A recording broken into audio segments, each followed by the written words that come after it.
Good morning, everyone. So, very good news to all of you. LTX classes వాళ్ళు NCERT foundation course launch చేయడం అనేది జరిగింది. And this NCERT foundation course also comes with life time validity. ఒకసారి మీరు తీసుకుంటే మీరు ఎన్నిసార్లు కావాలంటే అన్నిసార్లు దీనికి మీకు యాక్సెస్ అనేది లభిస్తుంది. అర్థమైందా? No restrictions, no time period restrictions ఏమీ ఉండవు. మీరు చక్కగా ఎన్సీఆర్టీ ఫౌండేషన్ కోర్స్ని ఎంత కాలం కావాలంటే అంతకాలం యాక్సెస్ చేసుకోవచ్చు. సో క్లాసెస్ బై నేను అండ్ సురేష్ సార్ మా ఇద్దరమే కలిపి హ్యాండిల్ చేయడం అనేది జరుగుతుంది. మీకు చాలా చాలా వాల్యూ ఎడిషన్ అనేది ఉంటుంది. సో ఇనాగ్రల్ ఫీ కింద ఫీజు అనేది జస్ట్ 10,000 ఉంచడం అనేది జరిగింది. సో 16th ఆగస్ట్ నుంచి, ఇది 15th వరకేనండి, ఆగస్టు 16వ తారీఖు నుంచి ఫీజు అనేది 15,000 అవ్వబోతుంది. సో ఈ లోపే జాయిన్ అవ్వడానికి ప్రయత్నించండి. అర్థమైందా? సో లైఫ్ టైం వ్యాలిడిటీతో వస్తున్నటువంటి course. So make use of this opportunity. Basics అనేవి, పునాదులు అనేవి స్ట్రాంగ్గా ఉంటే బిల్డింగ్ తర్వాత స్ట్రాంగ్గా ఉంటుంది. సో మీ ప్రిపరేషన్కి, యూపీఎస్సీ ప్రిపరేషన్కి ఒక గట్టి పునాది అనేది పడుతుంది, ఒక గుడ్ స్టార్ట్ అనేది లభిస్తుంది. జాయిన్ అవ్వాలనుకుంటే అది ప్రత్యూష మేడం నెంబర్ 7893899553 మేడం నెంబర్కి ఫోన్ చేసి చక్కగా జాయిన్ అవ్వండి. అండ్ ఇంకొక వెరీ గుడ్ న్యూస్ ఏంటి అంటే, మీకు యూపీఎస్సీ కోర్సెస్ మీద కూడా చాలా ఎప్పుడూ లేనటువంటి విధంగా గొప్ప ఆఫర్స్ అనేవి ఉండడం అనేది జరిగింది for our independence day. Independence day special offer కింద కొత్త ఒక ఇండిపెండెన్స్ డే క్యాంపెయిన్ అనేది రన్ చేస్తున్నారు ఇన్స్టిట్యూట్ వాళ్ళు. సో ఈ ఫీజు అనేది 15th ఆగస్ట్ వరకే ఉంటుంది. 16th నుంచి మళ్ళీ యథావిధిగా ఫీజులు పెరిగిపోతాయి. సో 15th ఆగస్ట్ లోపే జాయిన్ అవ్వడానికి ప్రయత్నించండి. ఎన్సీఆర్టీ ఫౌండేషన్ కోర్స్ ఇప్పుడే చెప్పాను కదా, 15,000 ఎంత మాత్రం కాదు, 10,000 మాత్రమే. And next UPSC optionals. మన ఇన్స్టిట్యూట్లో ఆప్షనల్స్ మీకు తెలుసనే అనుకుంటున్నాను. Public administration, PSIR, sociology, anthropology. So ఏది జాయిన్ అవ్వాలనుకున్నా live plus recorded single payment చేస్తే 25,000 కాదు, జస్ట్ 20,000 రూపీస్కి లైఫ్ టైం వ్యాలిడిటీతో ఇస్తున్నాం. UPSC infinity live plus recorded single payment చేస్తే 50,000 కాదు, ఓన్లీ 40,000 మాత్రమే. 40,000కి మీకు యూపీఎస్సీ ఇన్ఫినిటీ వచ్చేస్తుంది. ఇంకా యూపీఎస్సీ ఇన్ఫినిటీ తీసుకుంటే ఈ ఎన్సీఆర్టీ కోర్స్ ఏదైతే ఉంటుందో దీని కాంప్లిమెంటరీగా మీకు యాక్సెస్ అనేది లభిస్తుంది. You will be given complimentary access to NCERT foundation course if you take UPSC infinity. Life time వ్యాలిడిటీతో యూపీఎస్సీ ఇన్ఫినిటీ మీకు చెప్పడం అనేది జరుగుతుంది. ప్రిలిమ్స్, మెయిన్స్ ప్లస్ ఇంటర్వ్యూ అప్రోచ్లో, ఇంటిగ్రేటెడ్ అప్రోచ్లో ఉంటుంది. బిగినర్ సెంట్రిక్ అప్రోచ్ అనేది ఉంటుంది. బేసిక్స్ నుంచి, పునాదుల నుంచి, లోతుల నుంచి మొదలుపెట్టి పూర్తి అడ్వాన్స్డ్ లెవెల్ వరకు మిమ్మల్ని తీసుకెళ్లే పూర్తి బాధ్యత మాది. Daily mains answer writing practice కూడా మీకు లభిస్తుంది. సో చక్కగా జాయిన్ అవ్వాలనుకుంటే ఇది ప్రత్యూష మేడం నెంబర్ 7893899553 మేడం నెంబర్కి ఫోన్ చేసి మీరు చక్కగా జాయిన్ అవ్వచ్చమ్మా. కరెంట్ అఫైర్స్ కూడా చాలా పర్ఫెక్ట్గా హ్యాండిల్ చేయడం అనేది జరుగుతుంది. చాలా మంది యూపీఎస్సీ ఆస్పిరెంట్స్కి ఇబ్బంది పెట్టేది కరెంట్ అఫైర్స్ కూడా చక్కగా ప్రిపరేషన్ జరుగుతుంది if you join UPSC infinity. ఓకేనా? So this is all about our courses. మరి ఇప్పుడు మన క్లాస్లోకి వెళ్ళిపోదాం, జాగ్రత్తగా వినండి అమ్మా. సో 6th ఎన్సీఆర్టీ హిస్టరీలో నెక్స్ట్ చాప్టర్ చూడండి. This chapter is about Ashoka, the emperor who gave up war. So Ashoka is a emperor, he's not a king. Emperor అంటే చక్రవర్తి. హూ గేవ్ అప్ వార్, ఆయన శాంతి బాటలో నడవడానికి యుద్ధాన్ని వదిలేయడం అనేది జరిగింది, వెపన్స్ని వదిలేయడం అనేది జరిగింది. ఎందుకు వదిలేయాల్సి వచ్చింది, ఎవరి అశోక, వీటన్నింటి గురించి తెలుసుకుందాం, జాగ్రత్తగా వినండి. And before going in to our topic, ఇప్పటి వరకు మనం ఏమేమి మాట్లాడుకున్నాం ఒకసారి మాట్లాడుకుందామా. ఎర్లియస్ట్ పీపుల్ గురించి మనం మాట్లాడుకోవడం అనేది జరిగింది. వాళ్ళు ఎలా బతికేవాళ్ళు, వాళ్ళ జీవన విధానాలు ఏంటి, వీటన్నింటి గురించి మనం మాట్లాడడం అనేది జరిగింది. Earliest peoples use to be hunters and గ్యాదరర్స్గా వాళ్ళు ఉండడం అనేది జరిగిందని మాట్లాడుకున్నాం. And Kirthar and Sulaiman hills గురించి మాట్లాడుకున్నాం. అండ్ గారో హిల్స్ గురించి మనం మాట్లాడుకున్నాం. సో ఇక్కడ క్రాప్స్ అనేవి ఉండేవని చెప్పి మనం మాట్లాడుకున్నాం. బార్లీ అండ్ వీట్ ఏవైతే ఉంటాయో అండ్ రైస్ ఏవైతే ఉంటాయో వాటిని పండించే వాళ్ళని చెప్పి మనం మాట్లాడుకోవడం అనేది జరిగింది. అండ్ దాంతోపాటు మెహర్గర్ అనేటటువంటి ఫస్ట్ ఎర్లియస్ట్ విలేజ్ గురించి కూడా మనం మాట్లాడుకోవడం అనేది జరిగింది. దాని తర్వాత Indus valley, Indus river and it's tributaries మీద ఎర్లియస్ట్ సిటీస్ అనేవి వచ్చాయని చెప్పి, సింధు నదీ పరివాహక ప్రాంతాల మీద మొదటి ప్రాచీన పట్టణాలు ఏవైతే ఉంటాయో అవి వెల్లివిరిసాయని చెప్పి మనం మాట్లాడుకున్నాం. అండ్ దాని తర్వాత రివర్ గంగా నది ఏదైతే ఉంటుందో, గంగా నది యొక్క ట్రిబ్యూటరీ అయినటువంటి రివర్ సోన్ ఏదైతే ఉంటుందో, సోన్ నది పరివాహక ప్రాంతాల్లో ఎర్లియస్ట్ సిటీస్ ఏవైతే ఉంటాయో అవి కూడా వచ్చాయని చెప్పి మనం చెప్పుకోవడం అనేది జరిగింది. దాని తర్వాత ఎర్లియస్ట్ సిటీస్ గురించి మనం మాట్లాడాం. మన ఇండస్ వ్యాలీ సివిలైజేషన్ గురించి కంప్లీట్గా మాట్లాడాం. అక్కడ ఉండేటటువంటి టౌన్స్ ఎలా ఉండేవి, బ్రిక్స్ ఎలా ఉన్నాయి, వీటన్నింటి గురించి. మొదటి టౌన్ హరప్పా అని మాట్లాడుకున్నాం. అండ్ మొహంజదారోలో ఉండేటటువంటి గ్రేట్ బాత్ గురించి కూడా మనం మాట్లాడుకోవడం అనేది జరిగింది. వాళ్ళ తాలూకా టూల్స్, దాంతోపాటు వాళ్ళకి తెలిసినటువంటి మెటల్స్, వీటన్నింటి గురించి కూడా మనం మాట్లాడుకోవడం అనేది జరిగింది కదా. అండ్ ద డిక్లైన్ యొక్క మిస్టరీ గురించి కూడా మనం మాట్లాడుకున్నాం. అండ్ దాని తర్వాత మనం ఏం మాట్లాడుకున్నాం, మహాజన్పదాస్ గురించి, ఋగ్వేద గురించి, చతుర్వేదాస్, ఋగ్వేద, యజుర్వేద, సామవేద, అథర్వణ వేద. అండ్ ఈ వేదాల తర్వాత మనం చతుర్వర్ణ సిస్టమ్, బ్రాహ్మణ, క్షత్రియ, వైశ్య, శూద్రులు ఎవరైతే ఉన్నారో వీళ్ళ గురించి కూడా మనం మాట్లాడుకోవడం అనేది జరిగింది. అన్టచబుల్స్, అంటరాని వాళ్ళు అనేవాళ్ళు ఎలా ఉంటారని చెప్పి మనం మాట్లాడుకున్నాం. తర్వాత కొత్త ప్రశ్నలు అనేవి వచ్చినాయి, కొత్త ఐడియాలజీస్ వచ్చినాయి.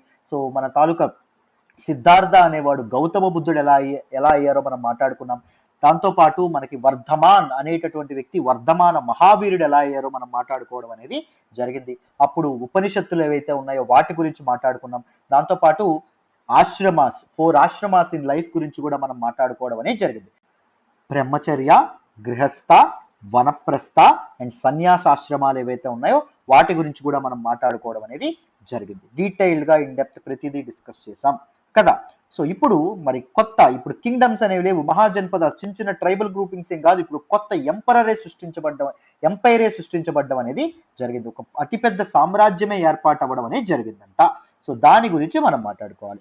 సో మొదటి రూల్ చూడండి, ఏ వెరీ బిగ్ కింగ్డమ్ ని ఏమంటాము అంటే ఎంపైర్ అండం అనేది జరుగుతుంది. కింగ్డమ్ అంటే రాజ్యము, ఎంపైర్ అంటే సామ్రాజ్యము అని చెప్పి అర్థం. సో మన తాలూకా కరెన్సీ నోట్ల మీద, దాంతోపాటు కాయిన్స్ మీద మనం ఈ సింబల్ చూస్తాం. ఇక్కడ జాగ్రత్తగా మీరు పక్కన కనిపిస్తే దాన్ని లయన్ క్యాపిటల్ అంటాం. ఈ లయన్ క్యాపిటల్ కి చాలా చాలా చరిత్ర ఉండడం అనేది జరిగింది. ఆ చరిత్ర మనం తెలుసుకోవాలంటే మనం ద గ్రేట్ అశోక గురించి తెలుసుకోవాలి. అశోక ఇన్స్క్రైబ్ చేసినటువంటి ఇన్స్క్రిప్షన్స్ గురించి, పిల్లర్స్ గురించి మనం తెలుసుకోవాలి. అండ్ దాంతోపాటు అనే హోల్ మౌర్యన్ ఎంపైర్, మౌర్య సామ్రాజ్యం ఏదైతే ఉంటుందో దాని గురించి మనం చదువుకోవాలి. సో దాన్ని ఈ చాప్టర్లో మనం డీటెయిల్డ్గా మాట్లాడుకుంటాం. జాగ్రత్తగా వినాలి మనం. రైట్. సో చూడండి, దిస్ పర్టికులర్ లైన్ క్యాపిటల్ ఏదైతే ఉంటుందో it was originally carve on a stone. ఒక రాయితో, అది రాయి మీద చెక్కబడ్డం అనేది జరిగింది. At a pillar in Sarnath లో ఉన్నటువంటి ఒక పిల్లర్. సార్నాథ్ గురించి లాస్ట్ క్లాస్ లో మనం ఒక ఫ్యాక్ట్ తెలుసుకున్నాం. ఏంటి, బుద్ధుడికి జ్ఞానోదయం అయిన తర్వాత, బుద్ధుడికి జ్ఞానోదయం ఎక్కడవుతుంది, ఉరువేల అనేటటువంటి ఒక గ్రామంలో.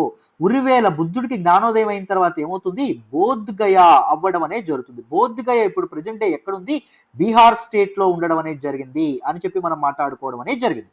దట్ పర్టికులర్ పీపల్ ట్రీ ఏదైతే ఉంటుందో అది బోధి వృక్షంగా మారడం అనేది జరిగింది. అండ్ గౌతముడు లేదా సిద్ధార్థుడు జ్ఞానోదయం అయిన తర్వాత బుద్ధుడయ్యాడు అని కూడా మనం మాట్లాడుకోవడం అనేది జరిగింది.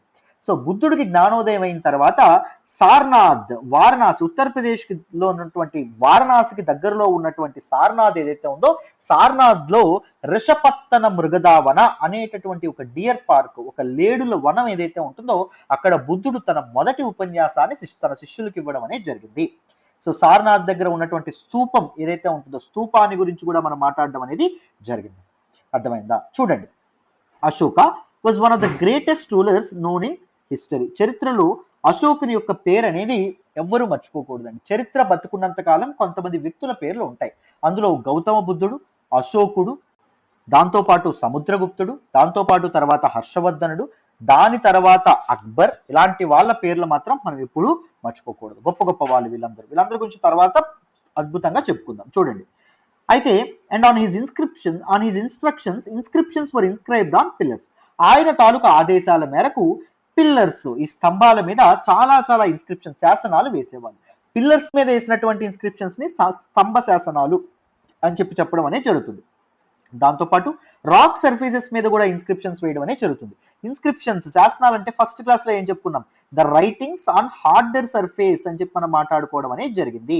మ్యానుస్క్రిప్ట్స్ అంటే ఏంటి, మనకి బార్క్ బ్రీచ్ ఏదైతే ఉంటుందో దాని మీద రాసినటువంటి రైటింగ్స్.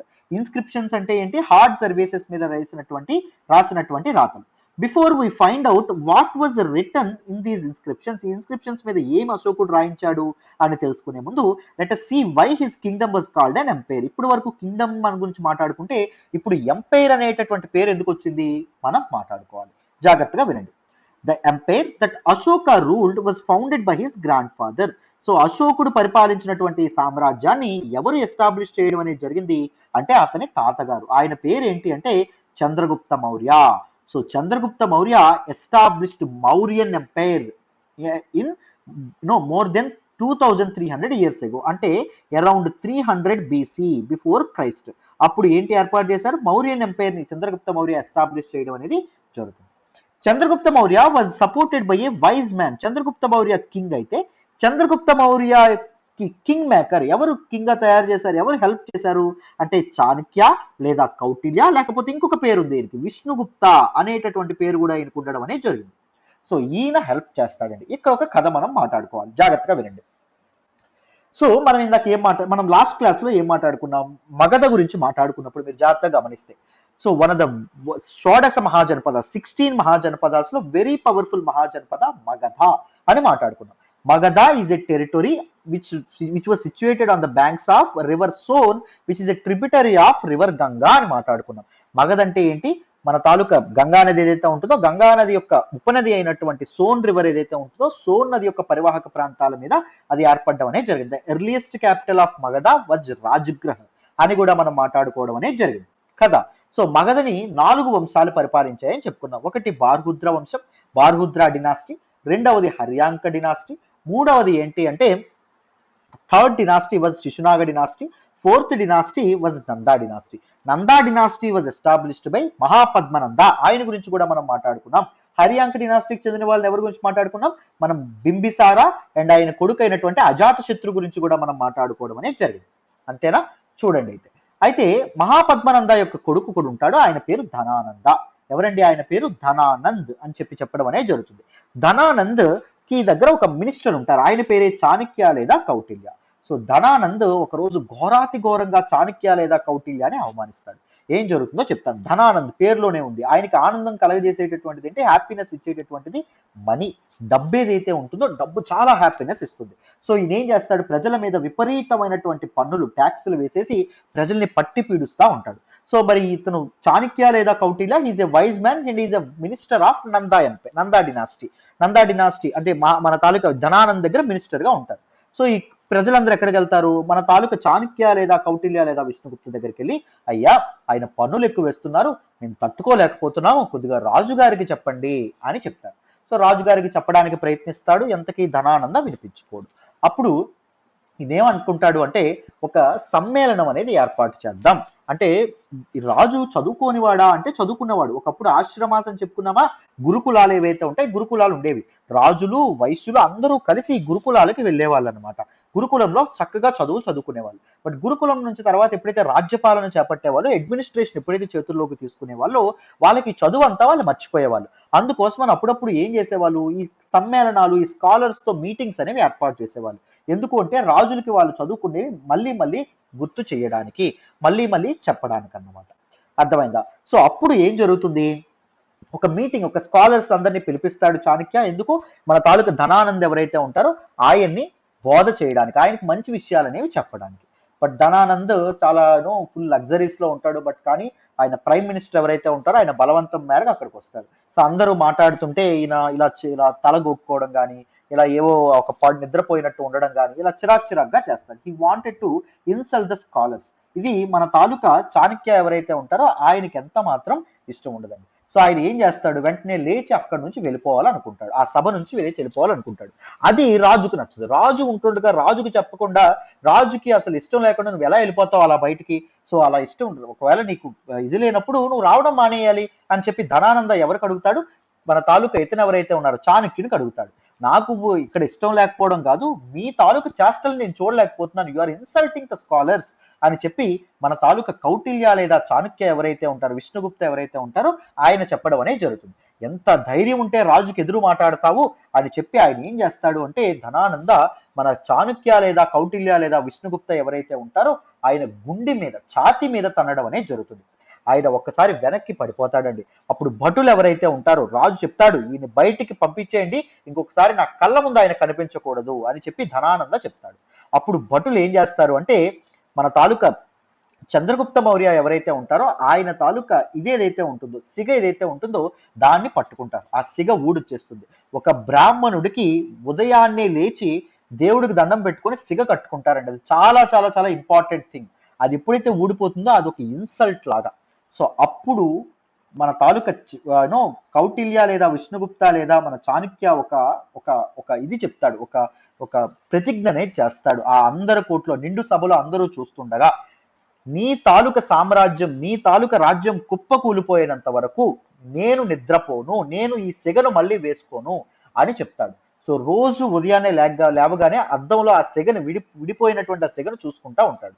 సో ఎప్పుడైతే చంద్రగుప్త మౌర్యుడు పట్టాభిషేకం చేసుకుంటాడో, ఎప్పుడైతే ధనానందుని ఓడించి చంద్రగుప్త మౌర్యన్ ఎంపైర్ని ఎస్టాబ్లిష్ చేయడం అనేది జరుగుతుందో, అప్పుడే మళ్ళీ మన తాలూకా చాణక్య సెగ వేసుకోవడం అనేది జరుగుతుంది. అర్థమైందా? సో వెరీ వెరీ పట్టుదల అంటే అంత గట్టిగా ఉండాలి, ప్రతిజ్ఞ అంటే అంత గొప్పగా ఉండాలి. అర్థమైందా? సో ఈ కథని మీరు తీసుకోవచ్చు. మనం యూపీఎస్సీ ప్రిపేర్ అవుదాం అనుకుంటున్నాం, బట్ గివప్ ఇచ్చేయాలనుకుంటాం మధ్యలో, కష్టంగా ఉందని చెప్పి లేకపోతే ఇబ్బందిగా ఉందని చెప్పి. కానీ మనం ఏం చేయాలి? పట్టుదలతో ముందుకు వెళ్ళడం అనేది చేయాలి. అర్థమైందా? రైట్. సో చూడండి, అయితే ఈ చాణక్య లేదా కౌటిల్య యొక్క సహాయంతో చంద్రగుప్త మౌర్యన్ ఎంపైర్ని ఎస్టాబ్లిష్ చేయడం అనేది జరుగుతుంది. Many of the Chanakya's ideas were written down in a book called Arthashastra. So మన తాలూకా చాణక్యుడు రాసినటువంటి పుస్తకం ఏంటి? అర్థశాస్త్ర అనేటటువంటి పుస్తకాన్ని ఈయన రాయడం అనేది జరుగుతుంది. ఇతని తాలూకా ఐడియాస్, ఇతని తాలూకా స్ట్రాటజీస్ అన్ని అర్థశాస్త్రాలో ఉండడం అనేది జరుగుతుంది. సో అప్పటి వరకు భారతదేశం చిన్న రాజ్యాలుగా ఉండేదన్నమాట. అదేవిధంగా ఖండాలుగా విడిపోయి ఉండడం అనేది జరిగింది. సో ఖండాలుగా విడిపోయి ఉన్నటువంటి భారతదేశాన్ని అఖండ భారతదేశం చేసేందుకు ఒక ఒక అద్భుతమైనటువంటి బుక్ రాస్తాడు. ఆ పుస్తకాన్ని అర్థశాస్త్ర అని చెప్పడం అనేది జరుగుతుంది. ఎవరు రాస్తారండి అర్థశాస్త్రాన్ని? మన తాలూకా విష్ణుగుప్త లేదా చాణక్య లేకపోతే కౌటిల్య రాయడం అనేది జరుగుతుంది. చాలా చాలా ఇంపార్టెంట్. అండ్ ఇక్కడ ఒక ఇంపార్టెంట్ థింగ్ చూడండి, మనం ఇక్కడ తెలుసుకోవాల్సింది డినాస్టీ అనేటటువంటి పదానికి మనం అర్థం తెలుసుకోవాలి. వంశము, రాజవంశం అంటాం. when members of the same family become rulers one after the another. ఒకే ఫ్యామిలీకి చెందినటువంటి రాజులు ఒకరి తర్వాత ఒకరు రాజులైతే ఆ ఫ్యామిలీని ఏమంటాము అంటే డినాస్టీ అని చెప్పి అనడం అనేది జరుగుతుంది. Mauryas were a dynasty with three important rulers. మౌర్యాస్లో మౌర్యన్ అనేటటువంటిది ఒక రాజవంశం. సో దానిలో త్రీ ఇంపార్టెంట్ రూలర్స్ ఉంటారు. Who establish the Mauryan kingdom? Chandragupta Maurya. Chandragupta మౌర్యుని యొక్క కొడుకు ఎవరు అంటే బిందుసారా ఉండడం అనేది జరుగుతుంది. బిందుసారాకి ఇంకొక పేరు ఏంటంటే కునిక అనేటటువంటి పేరు కూడా ఉండడం అనేది జరుగుతుంది అన్నమాట. అర్థమైందా? కునిక అనేటటువంటి పేరు ఉంటుంది. సో నేను దీని గురించి కథలు కూడా చాలా చెప్పడం అనేది జరిగింది మన హిస్టరీ క్లాస్లో. సో ఎన్సీఆర్టీ ఫౌండేషన్ అయిపోయిన తర్వాత హిస్టరీ కోర్స్ కూడా వీలైతే తీసుకుంటే మీకు చాలా వాల్యూ అడిషన్ అనేది ఉంటుంది. చాలా ఇంపార్టెంట్ పాయింట్స్ అక్కడ డిస్కస్ చేశాను. ఓకేనా? నెక్స్ట్ చూడండి. అండ్ బిందుసారా యొక్క కొడుకు ఎవరు అంటే Ashoka the great. Ashoka the emperor who gave up war. యుద్ధాన్ని వదిలివేసినటువంటి ఒక మహా చక్రవర్తి అశోకుడు అని చెప్పి మనం చెప్పుకోవచ్చు. ఆఫ్టర్ కళింగ వార్ సో ఆయన భేరిఘోష నుంచి ధర్మఘోష వైపు అడుగు వేయడం అనేది జరుగుతుంది. హింస నుంచి అహింస వైపు అడుగు వేయడం అనేది జరుగుతుంది. దాంతోపాటు శాంతి వైపు తన చూపును మళ్లించడం అనేది జరుగుతుంది. ఆయన ఎవరు అంటే అశోక ద గ్రేట్ లేదా అశోక ద పీస్ లవర్ అని చెప్పి మనం అనుకోవచ్చు. నెక్స్ట్ చూడండి అన్న. సో మన మౌర్యన్ ఎంపైర్ లో దేర్ వర్ సెవరల్ సిటీస్ అండి. చాలా సిటీస్ ఉండడం అనేది జరిగింది. కింద మ్యాప్ లో చూపిస్తాను very important cities. And important cities ఏంటి అంటే ఒకటి Pataliputra. Pataliputra is the capital of Mauryan empire. గుర్తుపెట్టుకోండి జాగ్రత్తగా. తక్షశిల సెకండ్ది అండ్ ఉజ్జయిన్ థర్డ్ది. మూడవది ఏంటి? ఉజ్జయిన్. సో ఈ మూడు ఇంపార్టెంట్ సిటీస్ అండి. ఫస్ట్ తక్షశిల మనం మాట్లాడుకుంటే, తక్షశిల ఎంత గుర్తుందా? మన గాంధార మహాజనపద ఏదైతే ఉంటుందో దాని తాలూకు క్యాపిటలే తక్షశిల. గుర్తుందా? మనం మాట్లాడుకున్నాం. ఇదిగోండి ఇక్కడ తక్షశిల మనకు కనిపిస్తూ ఉంటుంది. Takshashila was a gate way to the north west. Takshashila అనేది ఎలా ఉండేది? నార్త్ వెస్ట్ కి గేట్ వేగా ఉండడం అనేది జరిగేది. ఇంక్లూడింగ్ సెంట్రల్ ఏషియా కూడా గేట్ వేగా ఉండేది. అండ్ ఉజ్జయిన్ అనేటటువంటిది సెకండ్. ఉజ్జయిని అనేటటువంటిది ఇక్కడ మీకు కనిపిస్తుంది. ఒక్క నిమిషం అమ్మ చూపిస్తాను చూడండి ఇక్కడ. సో ఇక్కడ చూడండి, ఇది ఉజ్జయిన్. ఉజ్జయిన్ ఏదైతే ఉంటుందో it lies on the route from north to south.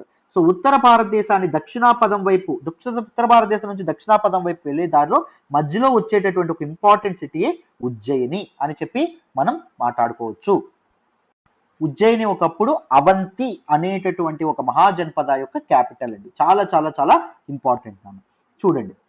And ఈ merchants, officials and crafts persons ఎవరైతే ఉన్నారో వాళ్ళు ఈ సిటీస్ లో ఉండేవాళ్ళు. వాళ్ళు ఒక ప్రదేశం నుంచి వేరే ప్రదేశానికి వస్తువులు గూడ్స్ అండ్ రిసోర్సెస్ అమ్మడానికి తిరుగాడుతూ ఉండేవాళ్ళు కదా, వాళ్ళ మధ్యలో ఈ ప్రదేశాల్లో ఉండేవాళ్ళు అనమాట, ఉజ్జయిని అండ్ తక్షశిల ప్రాంతాలు. And Pataliputra is the capital of Mauryan empire, జాగ్రత్తగా గుర్తుపెట్టుకోండి. In other areas there were villages of farmers and herders. So మిగిలిన ప్రాంతాల్లో చాలా చాలా గ్రామాలు కూడా ఉండేవి, వేర్ ఫార్మర్స్ రైతులు కానీ హెర్డర్స్ కానీ వీళ్ళందరూ నివాసం ఉండేవాళ్ళు. In some areas such as central India ప్రాంతాల్లో there were forest where people gathered forest produce and hunted animals for food. So central India లాంటి ప్రాంతాలు ఏవైతే ఉన్నాయో ఇక్కడ చాలా చాలా అడవులు ఉండేవి, ఆ అడవుల్లో చాలా చాలా చిన్న చిన్న ట్రైబ్స్ తెగల వాళ్ళ పీపుల్ అనే వాళ్ళు ఉండేవాళ్ళు. వాళ్ళు ఫారెస్ట్ ప్రొడ్యూస్ తేనెల్ని, పువ్వుల్ని, వుడ్ ని వీటన్నిటి కలెక్ట్ చేయడం, యానిమల్స్ ని హంట్ చేస్తూ వాళ్ళ జీవితాన్ని సాగించడం అనేది జరిగేది. People in different parts of the empire spoke different languages. So empire లో, ఈ సామ్రాజ్యంలో వేరు వేరు ప్రాంతాల్లో ఉండేటటువంటి పీపుల్ వేరు వేరు భాషలు మాట్లాడడం అనేది జరిగేది. అర్థమైందా? ఆ భాషలు ఏంటో కూడా మనం మాట్లాడదాం. అండ్ ఇంపార్టెంట్ ఈ ఎంపైర్ ఏదైతే ఉంటుందో చూడండి, ఈ ఎంపైర్ మొత్తం మన అశోకుడు ఈ red dots and black dots ఉన్నటువంటి ప్రాంతాలు మొత్తం అశోకుడు పరిపాలించడం అనేది జరిగింది, మౌర్యన్ ఎంపైర్ పరిపాలించడం అనేది జరిగింది. The places where inscriptions of Ashoka have been found are marked with red dots. Black dots అనేవి ఇంపార్టెంట్ సిటీస్ అయితే, అశోకన్ ఇన్స్క్రిప్షన్స్ వేసినటువంటి ప్రాంతాలని రెడ్ డాట్స్ తో ఉంచారు. These were included with in the umpire. All the inscriptions అనేవి with in the umpire ఉండడం అనేది జరిగింది. అర్థమైందా? సో జాగ్రత్తగా చూడండి అన్న, వెరీ వెరీ ఇంపార్టెంట్. ఇక్కడ చూడండి, Lampaka, Kandahar they are in present day Afghanistan. Afghanistan ప్రాంతం వైపు అంతవరకు కూడా మౌర్యన్ ఎంపైర్ ఏదైతే ఉంటుందో, మౌర్య సామ్రాజ్యం ఏదైతే ఉంటుందో ఎక్స్టెండ్ అవ్వడం అనేది జరిగింది. సో తక్షశిల, దాంతో పాటు షెహోజ్గరి, దాంతో పాటు మన్సేరా, ఈ ప్రాంతాలు ఏవైతే ఉన్నాయో దీస్ ఏరియాస్ అనేవి ఎక్కడ ఉన్నాయి? ప్రెజెంట్ డే పాకిస్తాన్ లో ఉండడం అనేది జరిగింది. Girnar is in present day Gujarat అమ్మ, చాలా చాలా important. These are also very very important inscriptions అనేవి ఉన్నాయి. Meerut is in present day Uttar Pradesh ప్రాంతం. తోప్రా, బహపూర్ అండ్ కల్సి ఈ ప్రాంతాలు ఏవైతే ఉన్నాయి. And Pataliputra is in present day Bihar.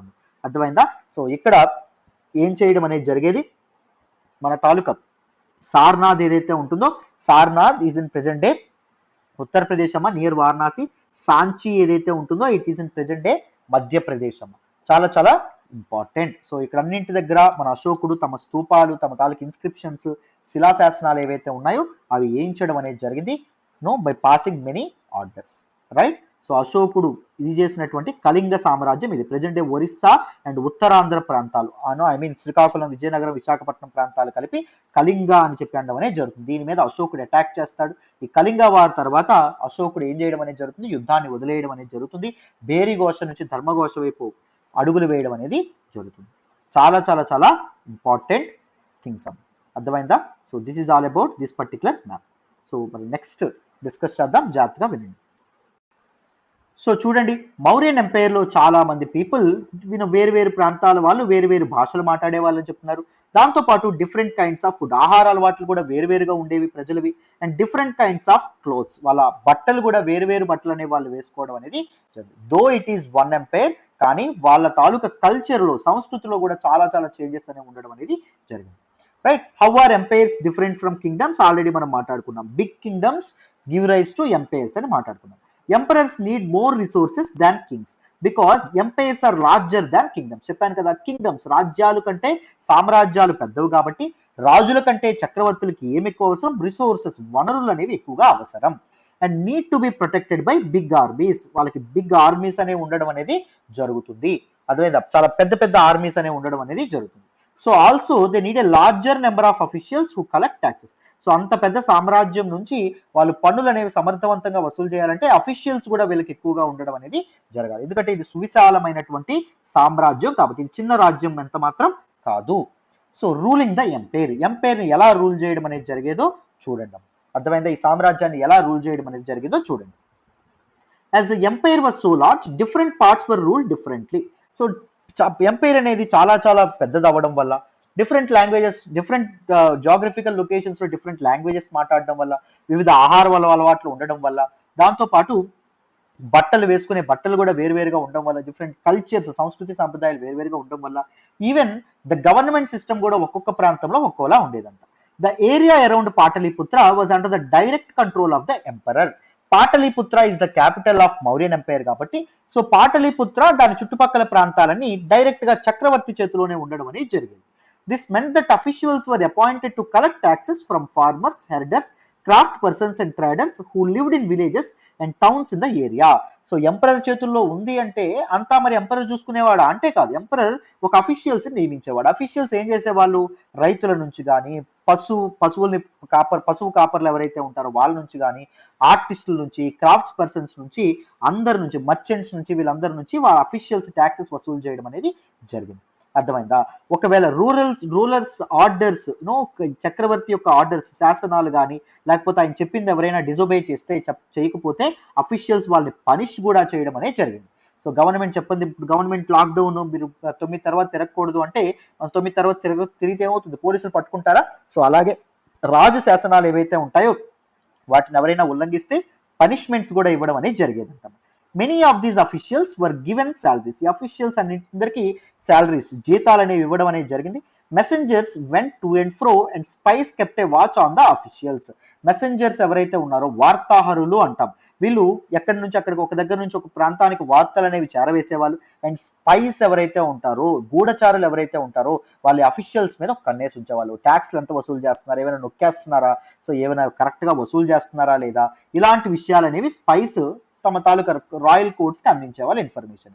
And of course the emperor supervise them all. ప్రతి ఒక్కరిని ఎవరు సూపర్వైజ్ చేసేవాళ్ళు, ఎంపరర్ చక్రవర్తి సూపర్వైజ్ చేయడం అనేది జరిగింది. With the help of members of the royal family and senior ministers. ఎవరి ఒక్కడు చేయగలడా, చేయడం అవ్వదు కదా. సో రాయల్ ఫ్యామిలీ, రాజ కుటుంబీకులు ఎవరైతే ఉన్నారో వాళ్ళ సహాయంతో, అండ్ సీనియర్ మినిస్టర్స్, ముఖ్యమైనటువంటి మంత్రులు ఎవరైతే ఉన్నారో వాళ్ళ సహాయంతో తన రాజ్యాన్ని నెట్టుకుంటూ రావడం అనేది జరిగేది. తన సామ్రాజ్యాన్ని ఆ చక్రవర్తి పరిపాలిస్తూ ఉండడం అనేది జరిగిందని. అర్థమైందా? చూడండి, there were other areas or provinces. Each of these was ruled from a provincial capital such as Takshashila or Ujjain. So ఈ కింగ్డమ్ అనేటటువంటిది కొన్ని ప్రావిన్సెస్ గా కూడా డివైడ్ చేయబడడం అనేది జరిగింది. అండ్ ఆ ప్రావిన్సెస్ ని ఎక్కడి నుంచి రూల్ చేసేవాళ్ళు, ఇంపార్టెంట్ సిటీస్, ఇందాక తక్షశిల చెప్పుకున్నామా అండ్ ఉజ్జయిన్ చెప్పుకున్నామా, ఇక్కడ నుంచి రూల్ చేయడం అనేది జరిగేది. Although there was some amount of control from Pataliputra నుంచి సమ్ రెగ్యులేషన్స్ అనేవి ఉన్నప్పటికీ, royal princes were often sent as governors, local customs and rules were probably followed. చెప్పానా? సో పాటలీపుత్ర నుంచి ఎంతో కొంత కంట్రోల్ ఉన్నప్పటికీ ఈ ప్రావిన్సెస్ ని ఎవరు పరిపాలించే వాళ్ళు అంటే రాయల్ ప్రిన్సెస్ ఎవరైతే ఉన్నారో, రాజకుమారులు ఎవరైతే ఉన్నారో వాళ్ళు, వీళ్ళని ఎలా పంపించేవాళ్ళు, గవర్నర్ గా, ఆ ప్రావిన్సెస్ కి గవర్నర్స్ గా పంపించడం అనేది జరిగింది. వాళ్ళు దాని పరిపాలన, ఆ ప్రాంతాల పరిపాలన అనేవి చూసుకునేవాళ్ళు. అండ్ వాళ్ళు లోకల్ కస్టమ్స్ అండ్ రూల్స్ ప్రకారం వాటిని ఫాలో అవుతూ వాళ్ళ అడ్మినిస్ట్రేషన్ అనేది చేయడం అనేది జరిగేది. ఎవరు, ఈ రాజకుమారులు ఎవరైతే ఉన్నారో వాళ్ళు. బిసైడ్స్, దాంతో పాటు there were vast areas between these centres అండి. సో ఈ centres, that is Takshashila, Ujjain మధ్య చాలా చాలా డిఫరెంట్ ఏరియాస్ అనేవి ఉండడం అనేది జరిగింది. హియర్ మరి ఈ ప్రాంతాలని, మధ్యలో ఉండేటటువంటి వేరే ప్రాంతాలని మౌర్యన్స్ ఎలా కంట్రోల్ చేసేవాళ్ళు అంటే, here the Mauryans try to control roads and reverse which were important for transport and to collect what ever resources were available as tax and tribute. So ఈ ప్రాంతాల్లో ఉన్నటువంటి రోడ్లని, దాంతోపాటు రివర్స్, నదులు ఏవైతే ఉంటాయో వాటిని మౌర్య చక్రవర్తులు ఎవరైతే ఉంటారో వాళ్ళు కంట్రోల్ చేసేవాళ్ళు, అఫీషియల్స్. అర్థమైందా? So which were important for transport. ముఖ్యంగా ఈ రివర్స్, రోడ్స్ చాలా ఇంపార్టెంట్ కదా ట్రాన్స్పోర్ట్ కి. And the uses to collect resources, ట్యాక్స్ల కింద ఆ రిసోర్సెస్ ని, ఆ ట్రిబ్యూట్స్ ని వసూలు చేయడం అనేది జరిగింది. ఫర్ ఎగ్జాంపుల్ ద అర్థశాస్త్ర ఏం చెప్తుంది అంటే, మన అర్థశాస్త్ర ఎవరు రాశారని చెప్పాం, మనం కౌటిల్య లేదా చాణుక్య లేదా విష్ణుగుప్త రాయడం అనేది జరుగుతుంది. అకార్డింగ్ టు అర్థశాస్త్ర, north west was important for blankets and south India for it's gold and precious stones. So north west అనేటటువంటిది అంటే తక్షశిల ప్రాంతం అనేది తన బ్లాంకెట్స్ ఏవైతే ఉంటాయి, దుప్పట్లకి చాలా చాలా ఫేమస్ అంట. అండ్ సౌత్ ఇండియా అనేటటువంటిది గోల్డ్, ముఖ్యంగా సౌత్ ఇండియాలో కర్ణాటకలో ఉన్నటువంటి దేవగిరి ప్రాంతం ఏదైతే ఉంటుందో ఆ ప్రాంతం గోల్డ్ మైన్స్ అనేవి చాలా చాలా ఎక్కువగా ఉండేవి. కర్నూలులో ఉండేటటువంటి గోల్డ్ మైన్స్ కూడా చాలా చాలా ఫేమస్. సో గోల్డ్ అనేది సౌత్ ఇండియా నుంచి కలెక్ట్ చేయడం అనేది జరిగేది. అండ్ ప్రీషియస్ స్టోన్స్ కూడా సౌత్ ఇండియా నుంచే కలెక్షన్ అనేది చేసేవాళ్ళు. It is possible that these resources were collected as tribute. So ఈ రిసోర్సెస్ ఏవైతే ఉన్నాయో వాటిని ట్రిబ్యూట్ కింద, అంటే కప్పం కింద చెల్లించడం అనేది, కప్పం కింద వసూలు, చిన్న చిన్న రూలర్స్ ఎవరైతే ఉన్నారో వాళ్ళ నుంచి వసూలు చేయడం అనేది జరిగేది అంటున్నాను. అర్థమైందా? చూడండి జాగ్రత్తగా, important takeaway points.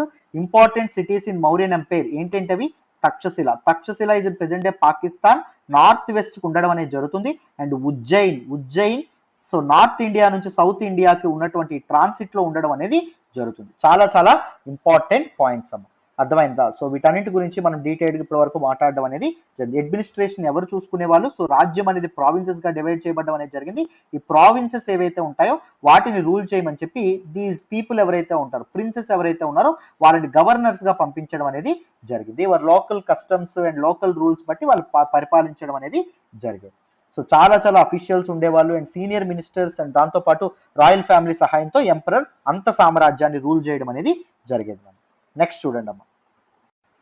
So tribute అంటే ఏంటి అంటే కప్పము. ట్రిబ్యూట్ వేరు, ట్యాక్స్ వేరు, గుర్తుపెట్టుకోండి.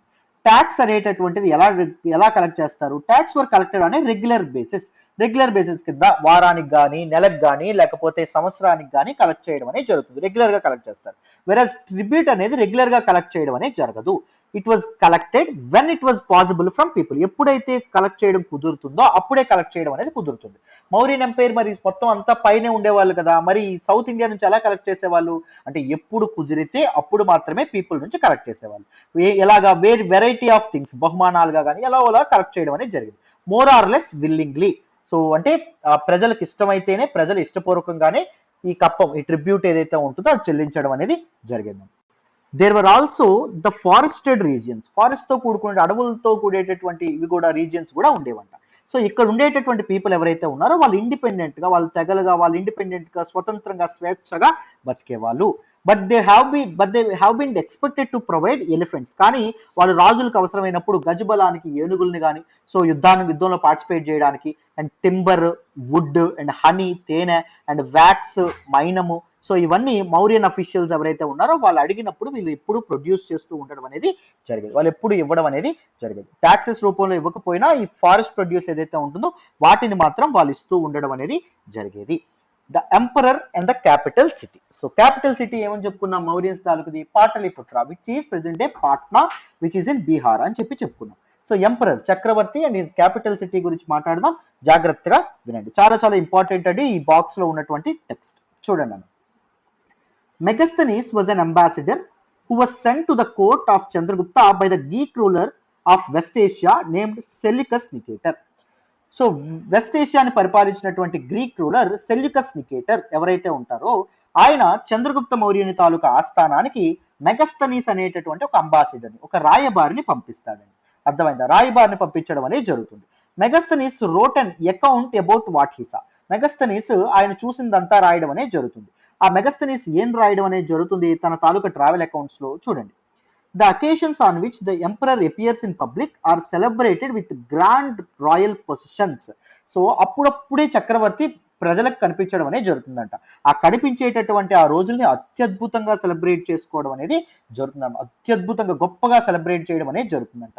He's carried in a golden palanquin. Palanquin అంటే ఏంటంటే అమ్మా పల్లకమ్మ, బంగారు పల్లక మీద రాజుని ఊరేగిస్తూ ప్రజలకు చూపించడం అనేది జరిగేదంట. His gods ride elephants decorated with gold and silver. So ఆయన తాలూకా గాడ్స్ ఎవరైతే ఉంటారో, రాయల్ గాడ్స్ ఎవరైతే ఉంటారో వాళ్ళు ఎలిఫెంట్స్ మీద వచ్చేవాళ్ళంట. చుట్టూ ఆ ఎలిఫెంట్స్ ని గోల్డ్ అండ్ సిల్వర్ తో, బంగారంతో, వెండితో అలంకరించడం కూడా జరిగేదంట. And some of the gods carry trees on which live birds including a flock of trained parrots circle about the head of the emperor అని చెప్పారు. సో కొంతమంది గాడ్స్ ఏం క్యారీ చేసేవాళ్ళంట? చెట్లని, ట్రీస్ ని కూడా క్యారీ చేయడం అనేది జరిగేదంట. దాని మీద live birds and parrots, trained parrots అనే ఉండేవంట. దీస్ ట్రైన్డ్ ప్యారెట్స్ చక్రవర్తి ఎవరైతే ఉంటారో ఆయన కిరీటం ఏదైతే ఉంటుందో, ఈ కిరీటం ఇలా ఉందో అనుకోండి, సపోజ్ ఇలా కిరీటం ఇలా ఉంటుంది కదా, ఇలా అలంకరించి ఉంటుంది కదా, ఈ కిరీటం ఏదైతే ఉంటుందో ఈ కిరీటం చుట్టూ ఈ పక్షులు అనేవి తిరిగేవంటమ్మ. సో ఎంత గొప్పగా ఉండేదో చూడండి. The king is normally surrounded by armed women. So king చుట్టూ ఎవరు ఉండేవాళ్ళు అంటే వెపన్స్ ఉన్నటువంటి ఉమెన్ కూడా ఉండేవాళ్ళు. He's afraid that someone may try to kill him. ఆయన ఎప్పుడు అనుకునేవాడు అంటే ఎవరైనా నన్ను వచ్చి చంపేస్తారేమో అధికారం కోసం, ఆయన ఎప్పుడు భయపడుతూ ఉండేవాడు. He has special servants to taste the food before he heats. So ఆయన తినేటటువంటి తిండిని ముందుగానే కొంతమంది సర్వెంట్స్ ఎవరైతే ఉంటారో వాళ్ళు తినేది, ఎవరైనా విషం కలుపుతారేమో అనేటటువంటి దీంతో. He never sleeps in the same bedroom for 2 nights. So 2 రాత్రులు ఒకేసారి ఒకే బెడ్రూమ్ లో పడుకోడంట చక్రవర్తి. ఎవరైనా నిద్రలో ఉండేటప్పుడు అటాక్ చేస్తారేమో అనేటటువంటి ఉద్దేశంతో. ఒకప్పుడు రాజుల తాలూకా జీవితం అలా ఉండేది. భోగాల్లో ఉన్నప్పటికీ భయంతో బతికేవాళ్ళు, బిక్కు అంటూ బతికేవాళ్ళని. అర్థమైందా? సో అది జరిగేదని చెప్తున్నారు. And about Pataliputra. So emperor గురించి మనం తెలుసుకున్నాం. మరి ఇప్పుడు క్యాపిటల్ సిటీ గురించి మనం తెలుసుకోవాలి కదా. Pataliputra which is present day Patna which located in Bihar అండి. దానిలో చూడండి, this is a large and beautiful city. ఇది చాలా పెద్దదైనటువంటి, చాలా అందమైనటువంటి నగరం అంటండి. It is surrounded by a massive wall. దాని చుట్టూ ఫోర్టిఫికేషన్ అనేది ఉండేదంట.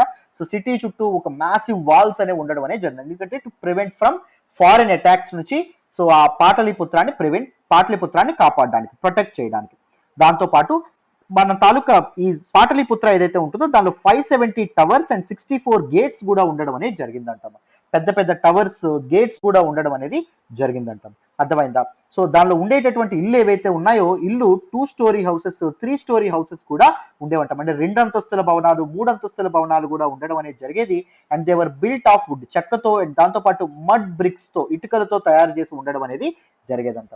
ఆ ఇల్లు ఏవైతే ఉన్నాయి ఇవన్నీ Megasthenes, who is the ambassador from Greek ruler of West Asia is Seleucus Nicator పంపించినటువంటి ఒక రాయబారి. ఆయన తన ట్రావెల్ అకౌంట్స్ లో ఇవన్నీ రాశారు. The Kings palace is also of would. Kings palace కూడా చెక్కతో కట్టించబడడం అనేది జరిగింది. And decorated with stone carvings. చక్కగా స్టోన్ తో చెక్కినటువంటి, రాతితో చెక్కినటువంటి చాలా శిల్పాలతో డెకరేట్ చేసి ఉండేది. It is surrounded with gardens and enclosures for keeping birds. దాంతో పాటు ఈ తాలూకా ప్యాలెస్ చుట్టూ గార్డెన్స్, తోటలు ఉండేవి. అండ్ ఎన్క్లోజర్స్ కూడా ఉండేవి, ఎందుకంటే పక్షులు అనేవి అక్కడ ఉండడానికి. అర్థమైందా? దీస్ ఆర్ సమ్ ఇంపార్టెంట్, చూడండి కళ్ళకు కట్టినట్టు ఇక్కడ చెప్పడం అనేది జరిగింది. అర్థమైందా?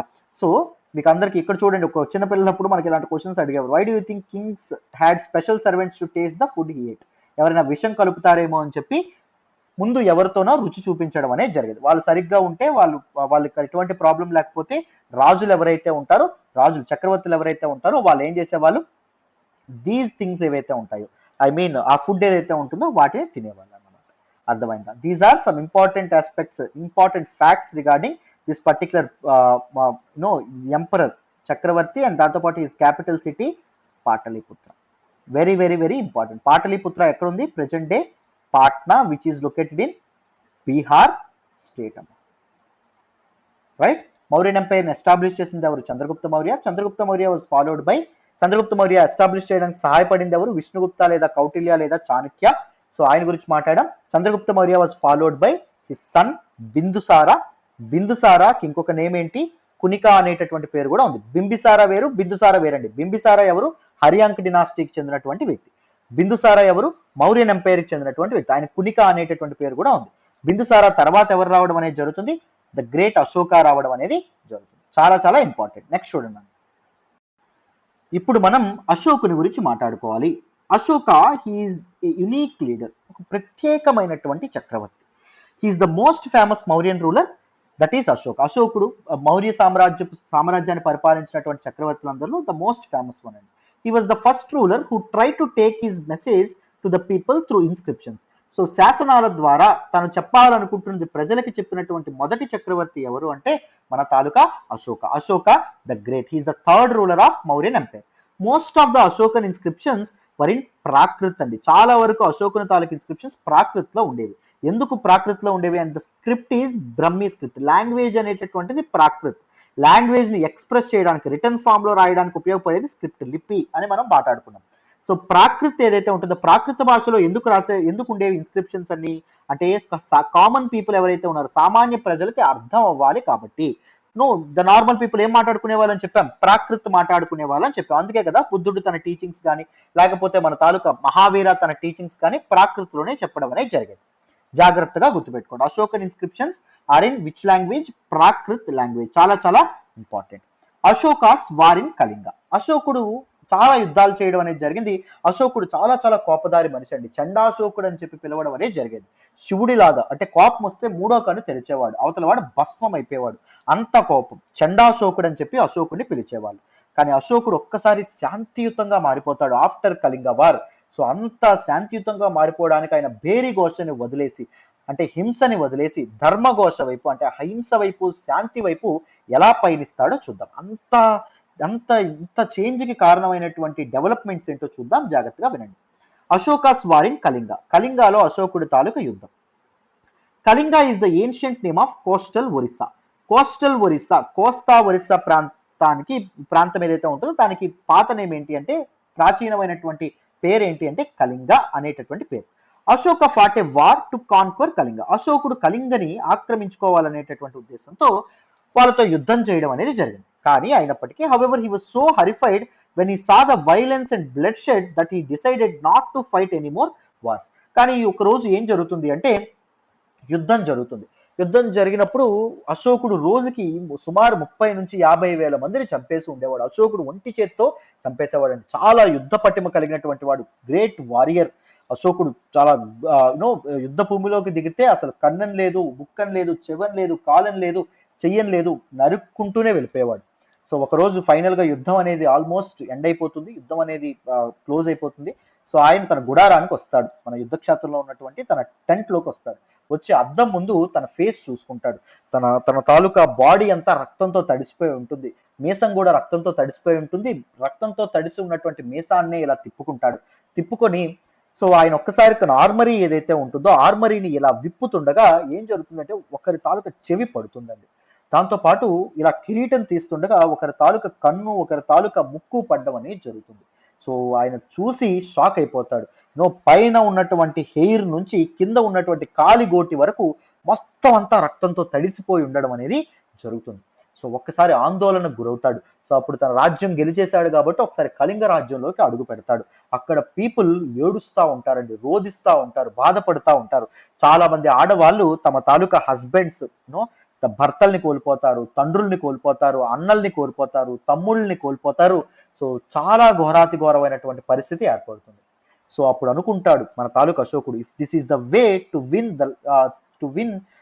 ద లవ్ ఆఫ్ పీపుల్, ఇది నాకు అక్కర్లేదు. ఒకవేళ ఇలా హింస ద్వారానే నేను ప్రజల్ని గెలుచుకోవాల్సి వస్తే నాకు ఇదంతా అక్కర్లేదు, ప్రజల్ని ప్రేమతో గెలుచుకుంటాను అని చెప్పి అనుకోవడం అనేది జరుగుతుంది అశోకుడు. అప్పటి నుంచి బేరి ఘోషని వదిలేసి ధర్మఘోషని ఆచరిస్తాడు. ఎవరు అంటే Ashoka the great. He's the only king in the history of the world who gave up conquest after winning a war. జాగ్రత్తగా వినాలి. అయితే so winning a war, so విజయం సాధించిన తర్వాత, ఒక యుద్ధంలో విజయం సాధించిన తర్వాత ఈయన ఏం వదిలేస్తాడు? యుద్ధాన్ని వదిలేస్తాడు. యుద్ధం గెలిచిన తర్వాత నెక్స్ట్ యుద్ధం ఎప్పుడు అనుకుంటారు, కానీ ప్రపంచ చరిత్రలోనే he's the only king, only emperor అండి, ఏకైక చక్రవర్తి. యుద్ధం గెలిచిన తర్వాత యుద్ధం వదిలేసినటువంటి ఏకైక చక్రవర్తి అశోకుడు. చాలా చాలా ఇంపార్టెంట్ అమ్మ. చూడండి, Ashoka's inscription describing the Kalinga war. So Kalinga వార్ని గురించి చెప్పేటటువంటి ఇన్స్క్రిప్షన్ లో ఏం చెప్పబడిందో చూడండి. This is what written in Ashoka's inscription, describing this particular Kalinga war. This is what Ashoka declared in one of his inscriptions. తన శాసనంలో ఏం చెప్పాడో చూడండి. 8 years after becoming king, I conquered Kalinga. So నేను చక్రవర్తి అయిన 8 సంవత్సరాల తర్వాత నేను కళింగను ఆక్రమించుకున్నాను. About 1,50,000 people were captured. 1,50,000 మందిని క్యాప్చర్ చేసుకున్నాను. And more than 1,00,000 people were killed. 1,00,000కు పైగా మెంబర్స్ ఎవరైతే ఉన్నారో, ప్రజలు ఎవరైతే ఉన్నారో వాళ్ళు చనిపోయారు. This filled me with sorrow. కానీ ఇది నాకు చాలా గెలిచాను కానీ చాలా విషాదాన్ని మిగిలిచింది. ఎందుకంటారు అని అడిగాడు. whenever an independent land is conquered, lakhs of people die. So స్వేచ్ఛగా స్వతంత్రంగా ఉండేటటువంటి ఒక టెరిటరీని నువ్వు ఆక్రమించుకుంటే చాలా మంది ప్రజలు చనిపోతారు. And many were taken as war prisoners. So చాలా మంది యుద్ధ ఖైదీలుగా మిగిలిపోతారు. బ్రాహ్మిన్స్ అండ్ మాంక్స్, బ్రాహ్మణులు అండ్ ఋషులు వీళ్ళు కూడా చనిపోతారు. స్కాలర్స్ కూడా చనిపోవడం అనేది జరుగుతుంది. People who are kind to their relatives and friends, to their slaves and servants die or lose their loved ones. So వాళ్ళ రిలేటివ్స్, వాళ్ళ బంధువులతో చాలా జాలి పడుతూ చాలా హ్యాపీగా ఉండేవాళ్ళు, చాలా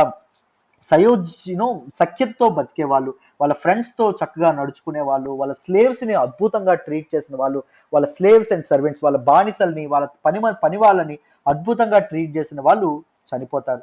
and lose their loved ones. దాంతోపాటు వాళ్ళు ఎంతో ఇష్టపడేటటువంటి వ్యక్తుల్ని కూడా కోల్పోతారు. That is why I am sad. అందుకే నేను ఇంత విషాదంలో ఉన్నాను, బాధలో ఉన్నాను. Have decided to observe dhamma. So దాని తర్వాత కళింగ యుద్ధం మిగిల్చినటువంటి ఆ చేదు జ్ఞాపకాల నుంచి నేను బయటపడడానికి ధర్మఘోష నుంచి నేను ధమ్మాని ఆచరించాలనుకుంటున్నాను. ధమ్మా ఈజ్ ఇన్ ప్రాకృత్. సో మామూలుగా సంస్కృతంలో ధర్మ అని అర్థమైందా? తెలుగులో కూడా ధర్మం అని చెప్పి అంటాం, వెర్చ్యూ అంటాం. And to teach others about it as well. So అందుకే నేను ధర్మాన్ని తీసుకుంటున్నాను, దాంతోపాటు ధర్మం గురించి, ధర్మఘోష గురించి నేను ప్రజలకి తెలియపరచాలనుకుంటున్నాను, అదర్ పీపుల్ కూడా చెప్పాలనుకుంటున్నాను అని అశోకుడు చెప్పడం అనేది జరుగుతుంది. I believe that winning people over through Dhamma is much better than conquering them through force. If this is the way, no, if this is the only way to conquer the lives of people, to conquer the love of people, to get the love of people, I don't want to get into this way. By force నేను ఎప్పుడు వాళ్ళని conquer చేసుకోను, by love, ప్రేమించి వాళ్ళని నేను సొంతం చేసుకుంటాను అని అశోకుడు చెప్పడం అనేది జరుగుతుంది. ఎప్పుడైనా గుర్తుపెట్టుకోండి జీవిత సత్యం, ఒకరికి బలవంత పెట్టో లేకపోతే ఇబ్బంది పెట్టో లేకపోతే నో ఏదో ఒకటి చేసో మనం వాళ్ళ ప్రేమని సాధించుకోలేము. కేవలం ప్రేమ ద్వారానే సాధించుకుంటాం. ప్రేమ అంటే ఏంటి? తీసుకోవడం కాదు, ప్రేమ అంటే ఇవ్వడం. Love is all about giving. అర్థమైందా? దాని ద్వారానే మనం ప్రజల తాలూకు హృదయాల్ని గెలుచుకోగలం. One of the very important life lessons given by Ashoka the great.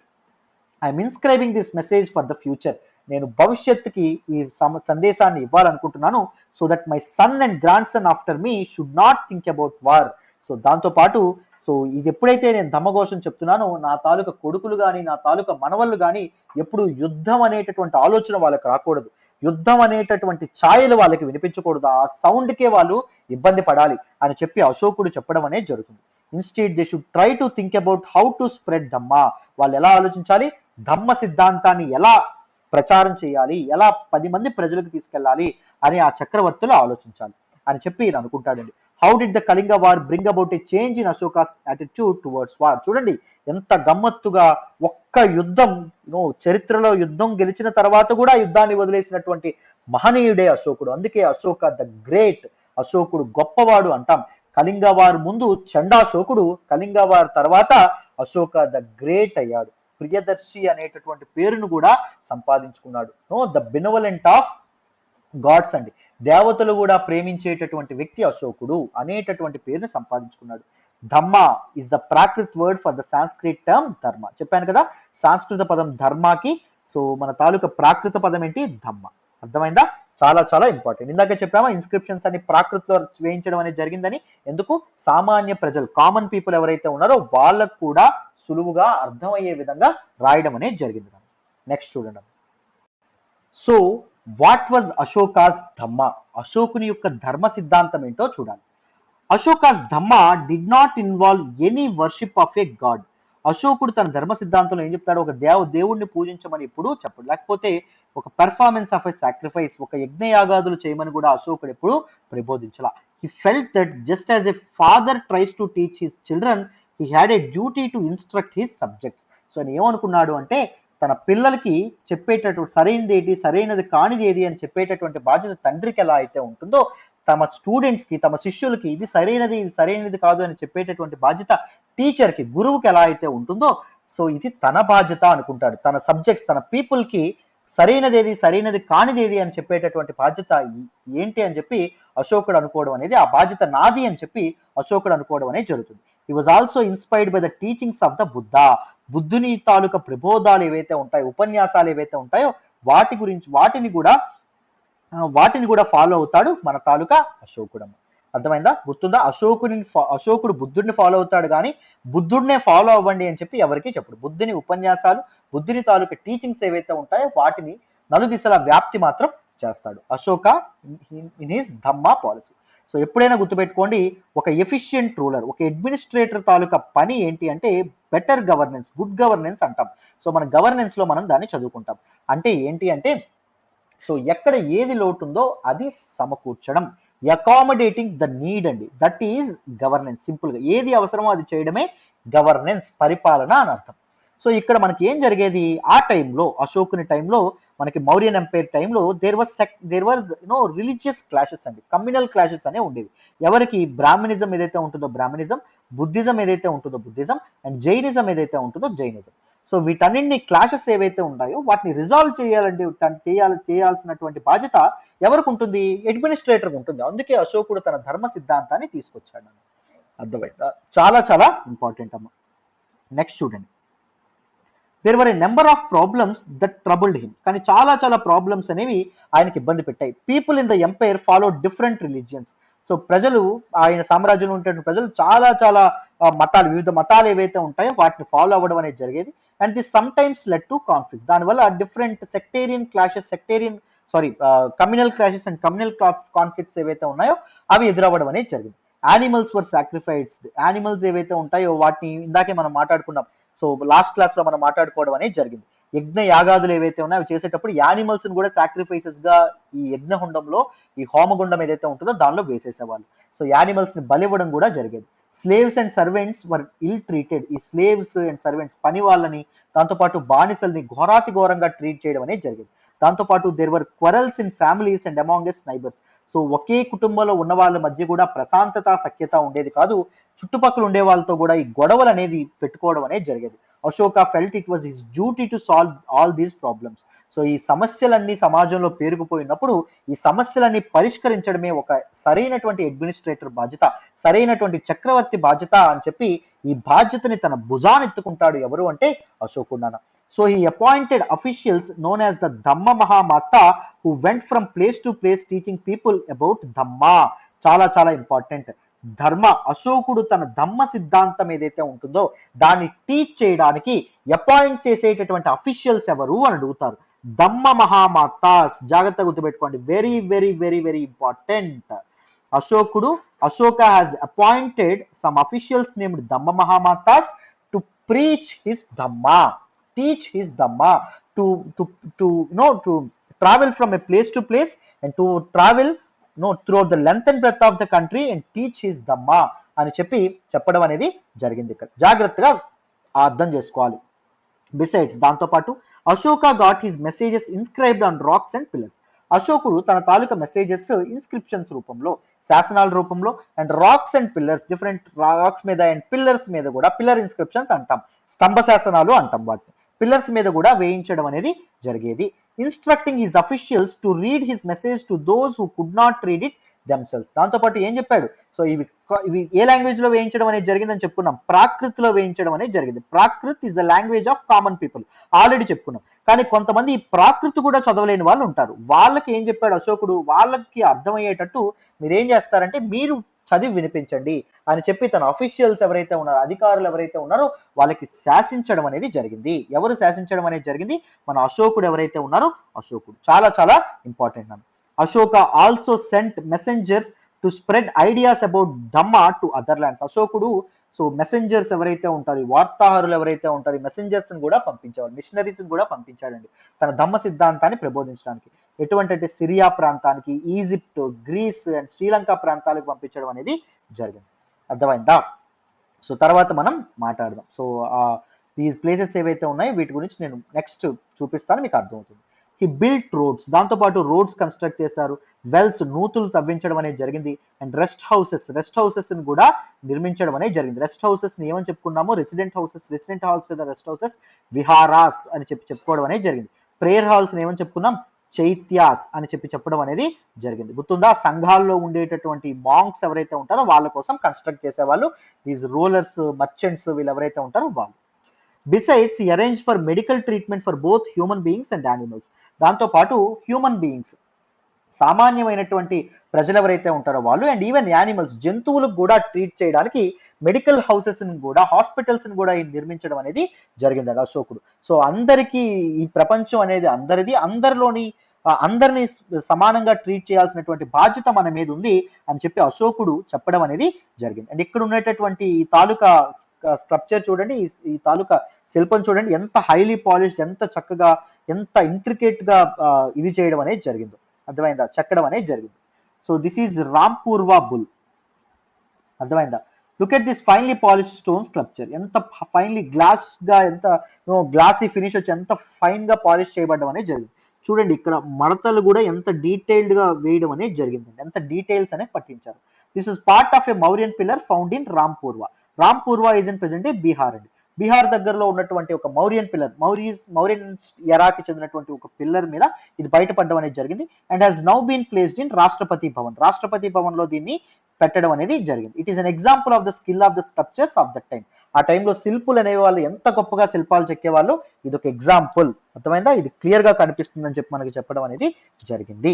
అర్థమైందా? This is Rampurva bull. Rampurva is in present day Bihar. జాగ్రత్తగా గుర్తుపెట్టుకోవాలి, చాలా చాలా ఇంపార్టెంట్. మరి నెక్స్ట్ చూద్దాం, చూడండి అన్న. Now look at Ashoka's message to his subjects. Ashoka తన ప్రజలకి ఏమని సెలవిచ్చాడు, ఏంటి మెసేజ్ ఇవ్వడం అనేది జరిగిందో చూడండి.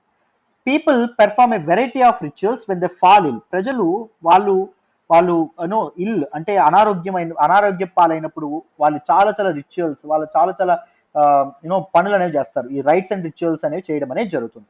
చాలా చాలా పూజలు వ్రతాలు అనేవి చేస్తారు. When the children get married, వాళ్ళ పిల్లలు పెళ్లి చేసుకున్నప్పుడు కూడా చేస్తారు. అండ్ చిల్డ్రన్ ఆర్ బార్న్, వాళ్ళ పిల్లలు పుట్టినప్పుడు చేస్తారు.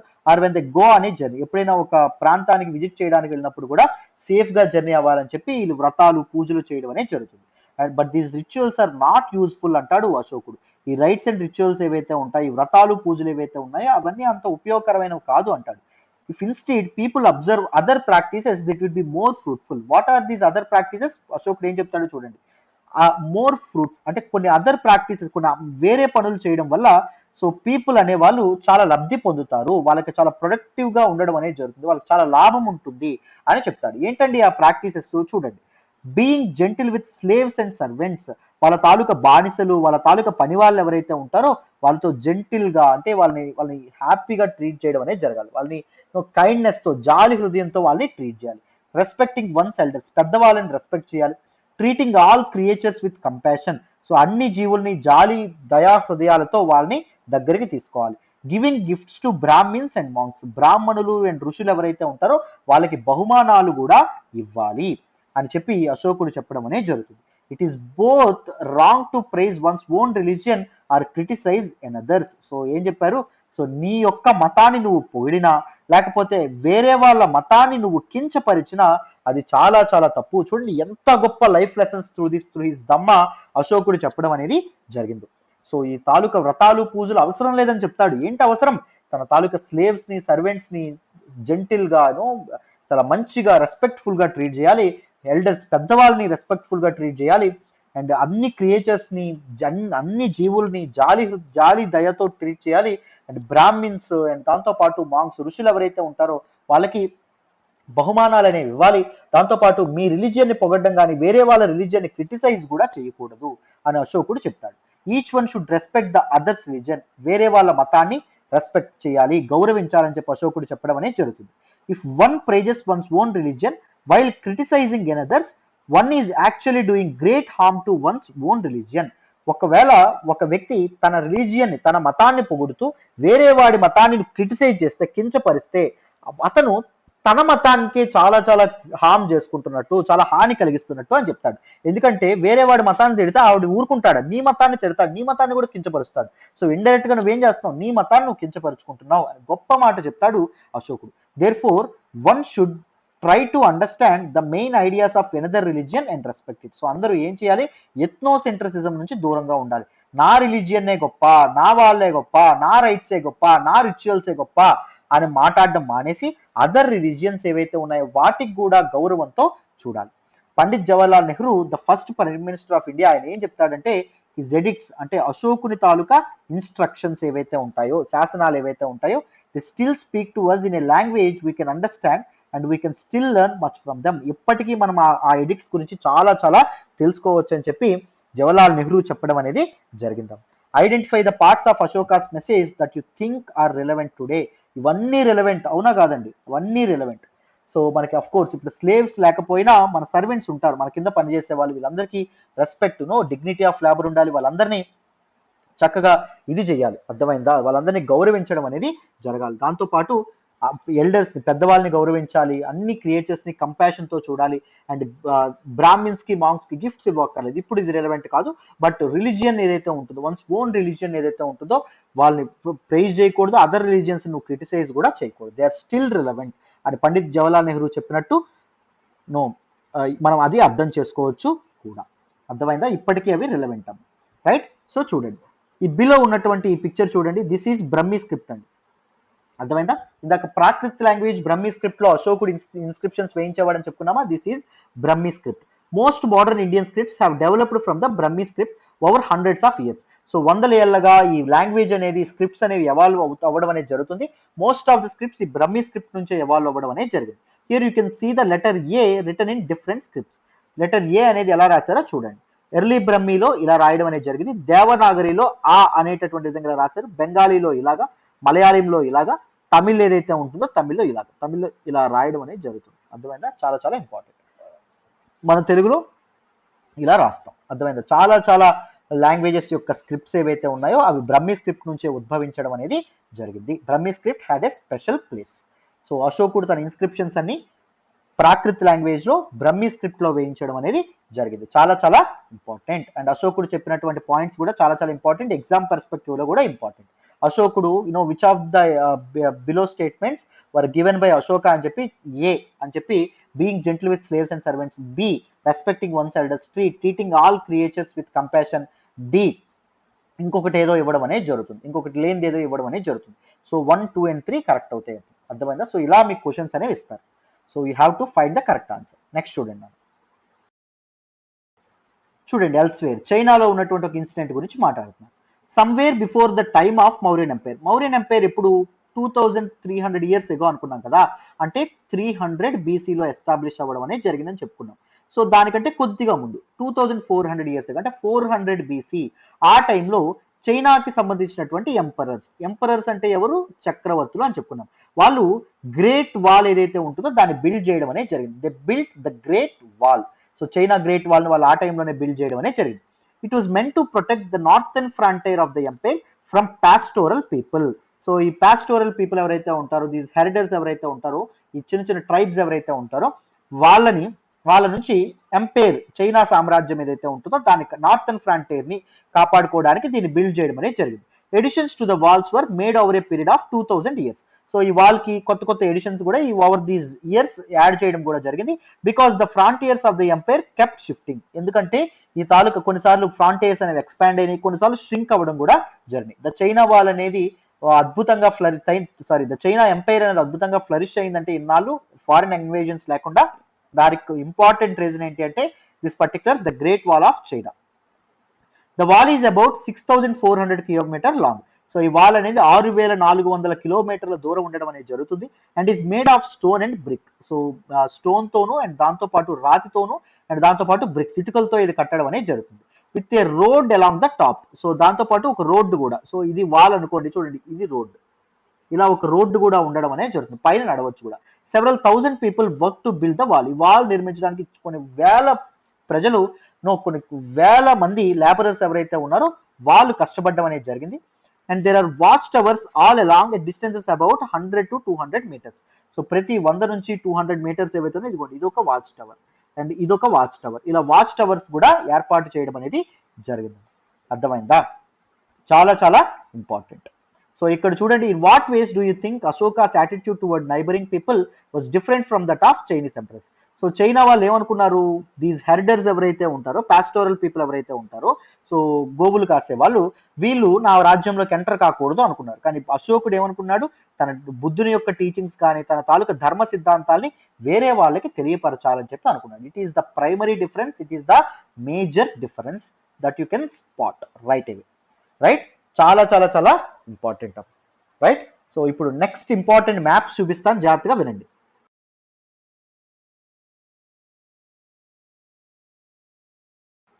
So this is one of the very important see roots అండి, ట్రేడ్ రూట్స్ చాలా చాలా ఇంపార్టెంట్, జాగ్రత్తగా గుర్తుపెట్టుకోవాలి. చూడండి, సో ఈ మార్క్తో ఉండేటటువంటి రూట్స్ చైనీస్ రూలర్స్ ఎవరైతే ఉంటారో వాళ్ళు కంట్రోల్ చేయడం అనేది జరిగేది. అండ్ గ్రీన్ కలర్లో ఉండేటటువంటి రూట్స్ ఏవైతే ఉన్నాయో, సమ్ రూట్స్ గ్రీన్ కలర్లో ఇదిగోండి ఇలా ఉండడం అనేది జరిగింది కదా. ఈ రూట్స్ అనేవి ఎవరు అండర్లో ఉండేవంటే కుషానాస్ యొక్క అండర్స్లో ఉండడం అనేది జరిగింది. తర్వాత ఈ కుషానాస్ గురించి కూడా మనం మాట్లాడదాం. పోస్ట్ మౌర్యన్ ఏజ్లో వీళ్ళు రూల్ చేయడం అనేది జరుగుతుంది.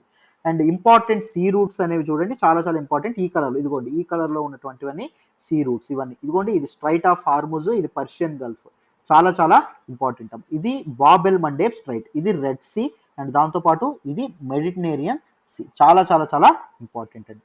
These roots were the red colour లో ఉండేటటువంటి రూట్స్ అనేవి Iran rulers, that is Persian rulers కంట్రోల్లో ఉండడం అనేది జరిగింది. And pink, these roots were controlled by the Roman empire. ఈ పింక్ కలర్ లో ఉండేటటువంటి రూట్స్ ఏవైతే ఉన్నాయో వీటిని రోమన్ ఎంపైర్ వాళ్ళు వీటిని కంట్రోల్ చేయడం అనేది జరిగింది. ఇదిగోండి, ఇదేంటి బ్లాక్ సీ, ఇదేంటి కాస్పియన్ సీ, ఇవి కకాసస్ మౌంటైన్స్ అని చెప్పి మధ్యలో ఉండే వాటిని కకాసస్ మౌంటైన్స్ అని చెప్పి అనడం అనేది జరుగుతుంది. అర్థమైందా? చాలా చాలా ఇంపార్టెంట్. ఈ మధ్యలో ఉండేటటువంటి చూడండి, ఇవి బాల్కన్స్ అని చెప్పడం అనేది జరుగుతుంది. సో దిస్ పర్టికులర్ ఏరియా ఏదైతే ఉంటుందో ఇది బాల్కన్స్ అని చెప్పడం అనేది జరుగుతుంది, చాలా చాలా ఇంపార్టెంట్. సో ఇది అరేబియా ప్రాంతం, అరేబియన్ పెనిన్సులా అని చెప్పి చెప్తారు. ఇది పెర్షియా, అంటే Iran Iraq, present Iran Iraq కలిపి పెర్షియా అని చెప్పడం అనేది జరుగుతుంది, చాలా చాలా ఇంపార్టెంట్. అర్థమైందా? సో నెక్స్ట్ చూడండి. సో ఇక్కడ చూడండి, ఇండియన్ పెర్స్పెక్టివ్ లో మనకు మ్యాప్ లో చూపించడం అనేది జరిగింది. These roots were controlled by Chinese, Indian, Iranian, Arab, Greek and Roman traders ఎవరైతే ఉన్నారో వీళ్ళు ఈ తాలూకా రూట్స్ గుండా మర్చెంట్స్ అనే వాళ్ళు ప్రయాణం సాగించడం అనేది జరిగేది. సో మనకి సౌత్ ఇండియాలో ఉండేటటువంటి ఇంపార్టెంట్ పోర్ట్స్ చూడండి. ఇక్కడ పొదుక అనేటటువంటి పోర్ట్ ఉంటుంది సదరన్ కోస్ట్ లో, మనకి ఈస్టర్న్ కోస్ట్ లో ఉండడం అనేది జరుగుతుంది. అండ్ దాంతో పాటు అదర్ ఇంపార్టెంట్ మసులీపట్నం, ఇది కూడా చాలా చాలా ఇంపార్టెంట్, ప్రజెంట్ ఆంధ్రప్రదేశ్ లో ఉండడం అనేది జరిగింది. సో ఇదిగోండి ఇక్కడ ముజీర్ అనేటటువంటి ఒక పోర్ట్ కూడా ఉండడం అనేది జరిగింది. అర్థమైందా? సో పొదుక అనేటటువంటిది ఏంటి అంటే it is a Roman name for Arikamedu. Arikamedu అనేటటువంటి పదానికి అది రోమన్ నేమ్. అర్థమైందా? సో మనం వీటి గురించి కూడా నెక్స్ట్ క్లాస్ లో డీటెయిల్డ్ తెలుసుకుంటాం అన్నమాట. నెక్స్ట్ చూడండి, వెరీ ఇంపార్టెంట్. తర్వాత చూడండి, సో మౌర్యన్ ఎంపైర్ యొక్క collapse. The Mauryan empire was collapsed about 2200 years ago. Mauryan empire 2200 సంవత్సరాల క్రితం కొలాప్స్ అయిపోయింది. అంటే 200 BC, అరౌండ్ 200 BC కొలాప్స్ అయిపోవడం అనేది జరిగింది. ఇన్ ఇట్స్ ప్లేస్, దాని ప్రాంతంలో చాలా చాలా కింగ్డమ్స్ అనేవి వెల్లివిరవడం అనేది జరిగింది. సో ఏకఛత్రాధిపత్యం కింద సువిశాలమైనటువంటి ఉపఖండాన్ని పరిపాలించినటువంటి మౌర్యులు అస్తమించడం అనేది జరిగింది. The last ruler of Mauryan kingdom was Brihadratha. So బృహద్రథాని తన ఆర్మీ, బృహద్రథాని ఒక రోజు ఆ ఉదయాన్నే ఆర్మీ పెరేడ్ లో తన తాలూకా కమాండర్ ఎవరైతే ఉంటారో ఆయన చంపేయడం అనేది జరుగుతుంది. ఆయన పేరు పుష్యమిత్ర శుంగ. ఆయన చంపేసి శుంగా డినాస్టీని ఎస్టాబ్లిష్ చేస్తాడు. సో అదే టైంలో దిస్ మౌర్యన్ ఎంపైర్ ఏదైతే ఉంటుందో అది డిజింటిగ్రేట్ అయిపోవడం అనేది జరుగుతుంది. అఖండమైనటువంటి ఈ ఉపఖండం ఏదైతే ఉంటుందో అది కుక్కలు చింపినటువంటి విస్తరాకు అయిపోతుంది. ఒక్కొక్క ప్రాంతంలో ఒక్కొక్క రూలర్స్ ఎవరైతే ఉంటారో వాళ్ళు పరిపాలిస్తూ ఉండడం అనేది జరుగుతుంది. దిస్ ఇస్ పోస్ట్ మౌర్యన్ ఎరా అని చెప్పి మనం మాట్లాడతాం. ఇన్ ద నార్త్ వెస్ట్ ప్రాంతంలో and in parts of north India Kings known as Indo Greeks ruled for about 100 years. So north west ప్రాంతం అంటే ప్రజెంట్ తక్షశిల అని మనం మాట్లాడుకున్నామా, ఈ గాంధార ఏవైతే ఉంటాయో అక్కడ ఇండో గ్రీక్స్ అనే వాళ్ళు సుమారు 100 ఏళ్ల పాటు పరిపాలించడం అనేది జరిగింది. These were followed by a central Asian people known as Shakas. So మన ఇండో గ్రీక్స్ తర్వాత ఎవరు వచ్చారు? షాకాస్ రావడం అనేది జరుగుతుంది. సో వాళ్ళు నార్త్ వెస్ట్ లో తమ కింగ్డమ్స్ అనే వాటిని ఎస్టాబ్లిష్ చేసుకోవడం అనేది జరిగింది. And north and western India, so north India and western ఇండియాలో కూడా షాకాస్ అనే వాళ్ళు తమ కింగ్డమ్ ఎస్టాబ్లిష్ చేస్తున్నారు. Some of these kingdoms lasted for about 500 years. So ఈ కొన్ని కింగ్డమ్స్ అనేవి 500 ఏళ్ల వరకు వీళ్ళు రూల్ చేయడం అనేది జరిగింది. Till the Shakas were defeated by the Gupta kings. Final గా గుప్తా కింగ్స్ ఎవరైతే ఉన్నారో మనం నెక్స్ట్ చాప్టర్స్ లో చదువుకుంటామో, సో వాళ్ళు ఫైనల్ గా వీళ్ళని ఓడించడం అనేది, షాకాస్ ని ఓడించడం అనేది జరుగుతుంది. సో అప్పటి వరకు షాకాస్ అనే వాళ్ళు రూల్ చేయడం అనేది జరిగింది. The Shakas in turn followed by the Kushanas about 2000 years ago. Shakas అనే వాళ్ళు తర్వాత ఎవరు వచ్చారు? కుషానాస్ కూడా రావడం అనేది జరిగింది. You will learn more about this Kushanas in chapter 9. తర్వాత చాప్టర్స్ లో మీరు చదువుతారు అని చెప్పి చెప్తున్నారమ్మా. సో నేను ఆల్రెడీ డీటెయిల్డ్ గా హిస్టరీ క్లాసుల్లో చెప్పాను వీటిని. సో మళ్ళీ వీటిని డీటెయిల్డ్ గా మనం మాట్లాడదాం, డోంట్ వరీ, ఓకేనా? సో ఇక్కడ దిస్ ఇన్ఫోగ్రాఫిక్ లో పైన రాశారు, నేను నెక్స్ట్ చాప్టర్స్ లో మనం చదువుతాం. సో చూడండి, ఇండో గ్రీక్స్ ఇంకొక పేరు ఏంటంటే యవనాస్ అనే పేరుతో కూడా పిలుస్తారు. So the first people who issued coins in India were Yavanas అండి. సో ఇప్పటి వరకు మరి శాలరీస్ ముందు క్లాసులో చెప్పారు కదా సార్, శాలరీస్ కాయిన్స్ రూపంలో ఇచ్చేవాళ్ళు, నాణ్యాల రూపంలో అంటే ప్రాబబుల్లీ అని చెప్పుకున్నాం. మౌర్యన్ కాయిన్స్ ఇవన్నీ మనకు బయటపడలా ఎప్పుడు, బట్ ఫస్ట్ నోన్ కాయిన్స్ మనకి ఎప్పుడు ఇండో గ్రీక్స్ కాయిన్సే మనకు బయటపడడం అనేది జరిగింది. అర్థమైందా? So the first rulers who issued coins on subcontinent were Indo Greeks, గుర్తుపెట్టుకోవాలి, యవనాస్ అని కూడా అంటాం. And in the north and in parts of central India, north ఇండియాలోను అండ్ సమ్ సెంట్రల్ ఇండియా ప్రాంతాలు ఏవైతే ఉన్నాయో ఈ general of the Mauryas, that is Pushyamitra Shunga. చెప్పాను కదా, ఆయన శుంగా డినాస్టీని ఎస్టాబ్లిష్ చేయడం అనేది జరుగుతుంది. ఆయన ఒక రాజ్యాన్ని ఎస్టాబ్లిష్ చేస్తారు. The Shungas were followed by another dynasty that is known as Kanvas. శుంగుల తర్వాత ఎవరు వస్తారు అంటే కన్వులు రావడం అనేది జరుగుతుంది. అర్థమైందా? And by rulers from other families till the establishment of the Gupta empire about 1700 years ago. And Kanvas తర్వాత వేరే వాళ్ళు రావడం అనేది జరుగుతుంది 1700 years ago. అంటే దాని అర్థం ఏంటి? Around 300 AD Gupta empire establish అయినంత వరకు దీస్ పీపుల్ ఎవరైతే ఉంటారో వీళ్ళు రూల్ చేయడం అనేది జరుగుతుంది. The Shakas who ruled over part of western India fought several battles with the Satavahanas. So one of the feudatories of Mauryans ఎవరు అంటే శాతవాహనులు. సో ఈ శాతవాహనులు అందరిలో గొప్పవాడైనటువంటి రూలర్ మీకు అందరికీ తెలిసే ఉంటుంది అనుకుంటున్నాను, గౌతమిపుత్ర శాతకర్ణి. సో శాతవాహనాస్తో ది శాకాస్ ఎవరైతే ఉన్నారో ఎప్పుడు వాగ్వాదం, ఎప్పుడు గొడవలు పడుతూ ఉండేవాళ్ళు. The Satavahanas ruled over western and parts of central India. Central India and western India ప్రాంతాల్లో వారు పరిపాలించడం అనేది జరిగింది. The Shatavahana kingdom, which was established about 2100 years ago. So Mauryan Kingdom 2200 years ago అంటే 200 బీసీ టైంలో కొలాప్స్ అయినప్పుడు, సో 100 బీసీ ఈ టైంలో శాతవాహన ఎంపైర్ ఏదైతే ఉంటుందో అది ఎస్టాబ్లిష్ అవ్వడం అనేది జరిగింది. And it was lasted about 400 years. సుమారు 400 ఏళ్ల పైచిలుకు సంవత్సరాలను పరిపాలించారు. ఎవరు అంటే మన తాలూకా శాతవాహనులు. అరౌండ్ 1700 ఇయర్స్ ఎగో 1700 సంవత్సరాల క్రితం అంటే 300 ఏడీలో a new ruling family known as Vakatakas కూడా రావడం అనేది జరిగింది. And they became powerful in central and western India. Central and western India ప్రాంతాల్లో వాళ్ళు కూడా రూల్ చేయడం అనేది జరిగింది. వకాటకాస్ గురించి నేను తెలంగాణ హిస్టరీ మాట్లాడేటప్పుడు చెప్పాను, చాలా చాలా importance. వకాటకాస్ ruled hour present day Maharashtra and దాంతోపాటు ఛత్తీస్గఢ్ అండ్ దాంతోపాటు మన తాలూకా తెలంగాణ ఏదైతే ఉంటుందో Telangana and some parts of Madhya Pradesh, ఈ ప్రాంతాలని వారు పరిపాలించడం అనేది సమ్ పార్ట్స్ ఆఫ్ కర్ణాటక కూడా. అర్థమైందా? వకాటకాస్ హ్యావ్ 2 బ్రాంచెస్, 2 బ్రాంచెస్ ఉంటాయి. ఒకటి వత్సగుల్మ బ్రాంచ్ ఆఫ్ వకాటకాస్, రెండవది ఏంటి అంటే నందివర్ధన ప్రవరపుర బ్రాంచ్ ఆఫ్ వకాటకాస్. చాలా చాలా important. And next in down south చూడండి, సౌత్ ఇండియాలో చోలాస్, చారాస్, పాండ్యాస్ వీళ్ళు రూల్ చేయడం అనేది జరిగింది 2200 అండ్ 1800 ఇయర్స్ ఎగో. అంటే 200 బీసీ నుంచి అంటే మౌరియన్స్ కొలాప్స్ అయిన నుంచి 1800 ఇయర్స్ ఎగో అంటే 200 ఏడీ వరకు 400 ఏళ్ళు పరిపాలించడం అనేది జరిగింది. అండ్ చోళా, చెరా, పాండ్యా కింగ్డమ్స్ ఏవైతే ఉంటాయో ఇవి. దీని సంఘం ఎరాలో మనం మాట్లాడుకోవడం అనేది జరుగుతుంది. దీని గురించి కూడా మనం మాట్లాడదాం.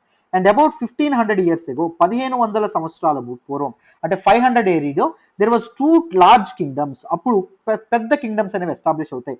ఒకరు పల్లవులు అండ్ దాంతో పాటు చాళుక్యులు, వీళ్ళు కూడా రావడం అనేది జరుగుతుంది. There were several other kingdoms and Kings as well. And several other kingdoms, చిన్న చిన్న రాజ్యాలు, చిన్న చిన్న రాజులు ఎవరైతే ఉంటారో వాళ్ళు కూడా ఈ ఉపఖండాన్ని పరిపాలించడం అనేది జరుగుతుంది. We know about them through there coins, inscriptions as well as from books. వాళ్ళ గురించి మనకు ఎలా తెలుస్తుంది? వాళ్ళ నాణ్యాల నుంచి, వాళ్ళ తాలూకా శిలాశాసనాల నుంచి అండ్ వాళ్ళ టైంలో రాసినటువంటి పుస్తకాల గురించి మనకు వాళ్ళ గురించి తెలియడం అనేది జరుగుతుంది. అర్థమైందా? చాలా చాలా important. This is one of the Satavahana coins అండి, శాతవాహన కాయిన్స్. అర్థమైందా? సో ఇది చూడండి, ఇది కుషానా కాయిన్స్, చాలా చాలా ఇంపార్టెంట్. రైట్, నెక్స్ట్ చూడండి. There were other changes that were taking place in which ordinary men and women played a major role. And some other changes కూడా important political, socio-economic conditions అనేవి మారుస్తూ ఉండడం కూడా జరిగింది. This included the spread of agriculture. వ్యవసాయ రంగం అనేది విపరీతంగా పెరగడం అనేది జరిగింది. And the growth of new towns, కొత్త పట్టణాలు ఏవైతే ఉన్నాయో పుట్టుకొచ్చినాయి, పురుడు పోసుకున్నాయి. క్రాఫ్ట్స్ ప్రొడక్షన్, కొత్త క్రాఫ్ట్స్ వస్తువులు ఏవైతే ఉంటాయో తయారీ వ్యవస్థ అనేది మొదలైంది. ట్రేడ్, వాణిజ్యం ఏదైతే ఉంటుందో వాణిజ్యం కూడా మొదలవ్వడం అనేది జరిగింది. దీస్ ట్రేడర్స్ ఎవరైతే ఉన్నారో they also explored land routes. చాలా కొత్త ల్యాండ్ రూట్స్ కనుక్కోవడం అనేది జరిగింది within the subcontinent and outside the subcontinent also. And sea routes, west Asia ప్రాంతము అండ్ దాంతోపాటు ఈస్ట్ ఆఫ్రికాకి అండ్ సౌత్ ఈస్ట్ ఏషియా ప్రాంతాలకి సీ రూట్స్ కూడా, సముద్ర మార్గాలు కూడా అప్పుడు కనుక్కోవడం అనేది జరిగిందండి. దీస్ రూట్స్ అనేవి ఓపెన్ అప్ అవ్వడం అనేది జరిగింది. ట్రేడ్ అనేది ఫ్లరిష్ అవ్వడం అనేది జరిగింది. అండ్ మెనీ న్యూ బిల్డింగ్స్ కూడా బిల్డ్ అవ్వడం అనేది జరిగింది. కొత్త భవనాలు కూడా వచ్చినాయి. And the earliest temples and దాంతోపాటు స్తూపాస్, బుక్స్ అనేవి రాయబడడం అనేది జరిగింది. అండ్ సైంటిఫిక్ డిస్కవరీస్ కూడా అవ్వడం అనేది జరిగింది. కొత్త వస్తువులు కనుగొనబడడం అనేది కూడా జరిగింది. సో సివిలైజేషన్ అనేది ఫాస్ట్ గా మనిషి మోడర్నైజ్ అవ్వడం అనేది మొదలు పెడుతూ రావడం అనేది జరిగింది. This development took place simultaneously, that is in the same time. ఒకే టైంలో దీస్ డెవలప్మెంట్స్ అనేవి అవ్వడం అనేది జరిగింది. సొసైటీలో ఈ డెవలప్మెంట్స్ అనేవి చోటు చేసుకోవడం అనేది జరిగిందమ్మా. Keep this in mind as you read the rest of the book. ఈ డెవలప్మెంట్స్ అనేవి అయినాయి. సో నెక్స్ట్ మన మిగిలిన బుక్ మనం చదివేటప్పుడు, మిగిలిన చాప్టర్స్ చదివేటప్పుడు ఇవన్నీ మనకు ఉపయోగపడతాయి. సో ఇంపార్టెంట్ డెవలప్మెంట్స్ ఏమైనాయి వీటన్నిటిని మనం చదువుకుంటాం, జాగ్రత్తగా గుర్తు పెట్టుకోవాలి. వెరీ ఇంపార్టెంట్ ఇన్ఫోగ్రాఫిక్ అండి. డీటెయిల్గా అర్థమైందని అనుకుంటున్నాను. అర్థమైందా? So this is all about this particular chapter. ఈ చాప్టర్ కూడా మీ అందరికి అర్థమైందని అనుకుంటున్నాను. మళ్ళీ నెక్స్ట్ చాప్టర్తో కలుద్దాము. సో మీరు చక్కగా ఫాలో అవ్వండి. మీ ఫౌండేషన్ అనేది చాలా స్ట్రాంగ్గా ఉంటుంది. So 80% of the questions in prelims, హిస్టరీలో క్వశ్చన్స్, మీకు హిస్టరీ నుంచి వచ్చేటటువంటి క్వశ్చన్స్ ఎన్సీఆర్టీస్ నుంచే వస్తాయి. ఈవెన్ జాగ్రఫీ కూడా అలాగే వస్తాయి. So NCERTs are very important. They play a very important role in your preparation, that is for sure. Foundation అనేది స్ట్రాంగ్గా ఉంటే బిల్డింగ్ కూడా చాలా స్ట్రాంగ్గా ఉంటుంది. సో చక్కగా ఫాలో అయ్యే ప్రయత్నం అయితే చేయండి. Right, perfect. సో మళ్ళీ నెక్స్ట్ చాప్టర్తో కలుద్దాం. బాయ్ నాన్న.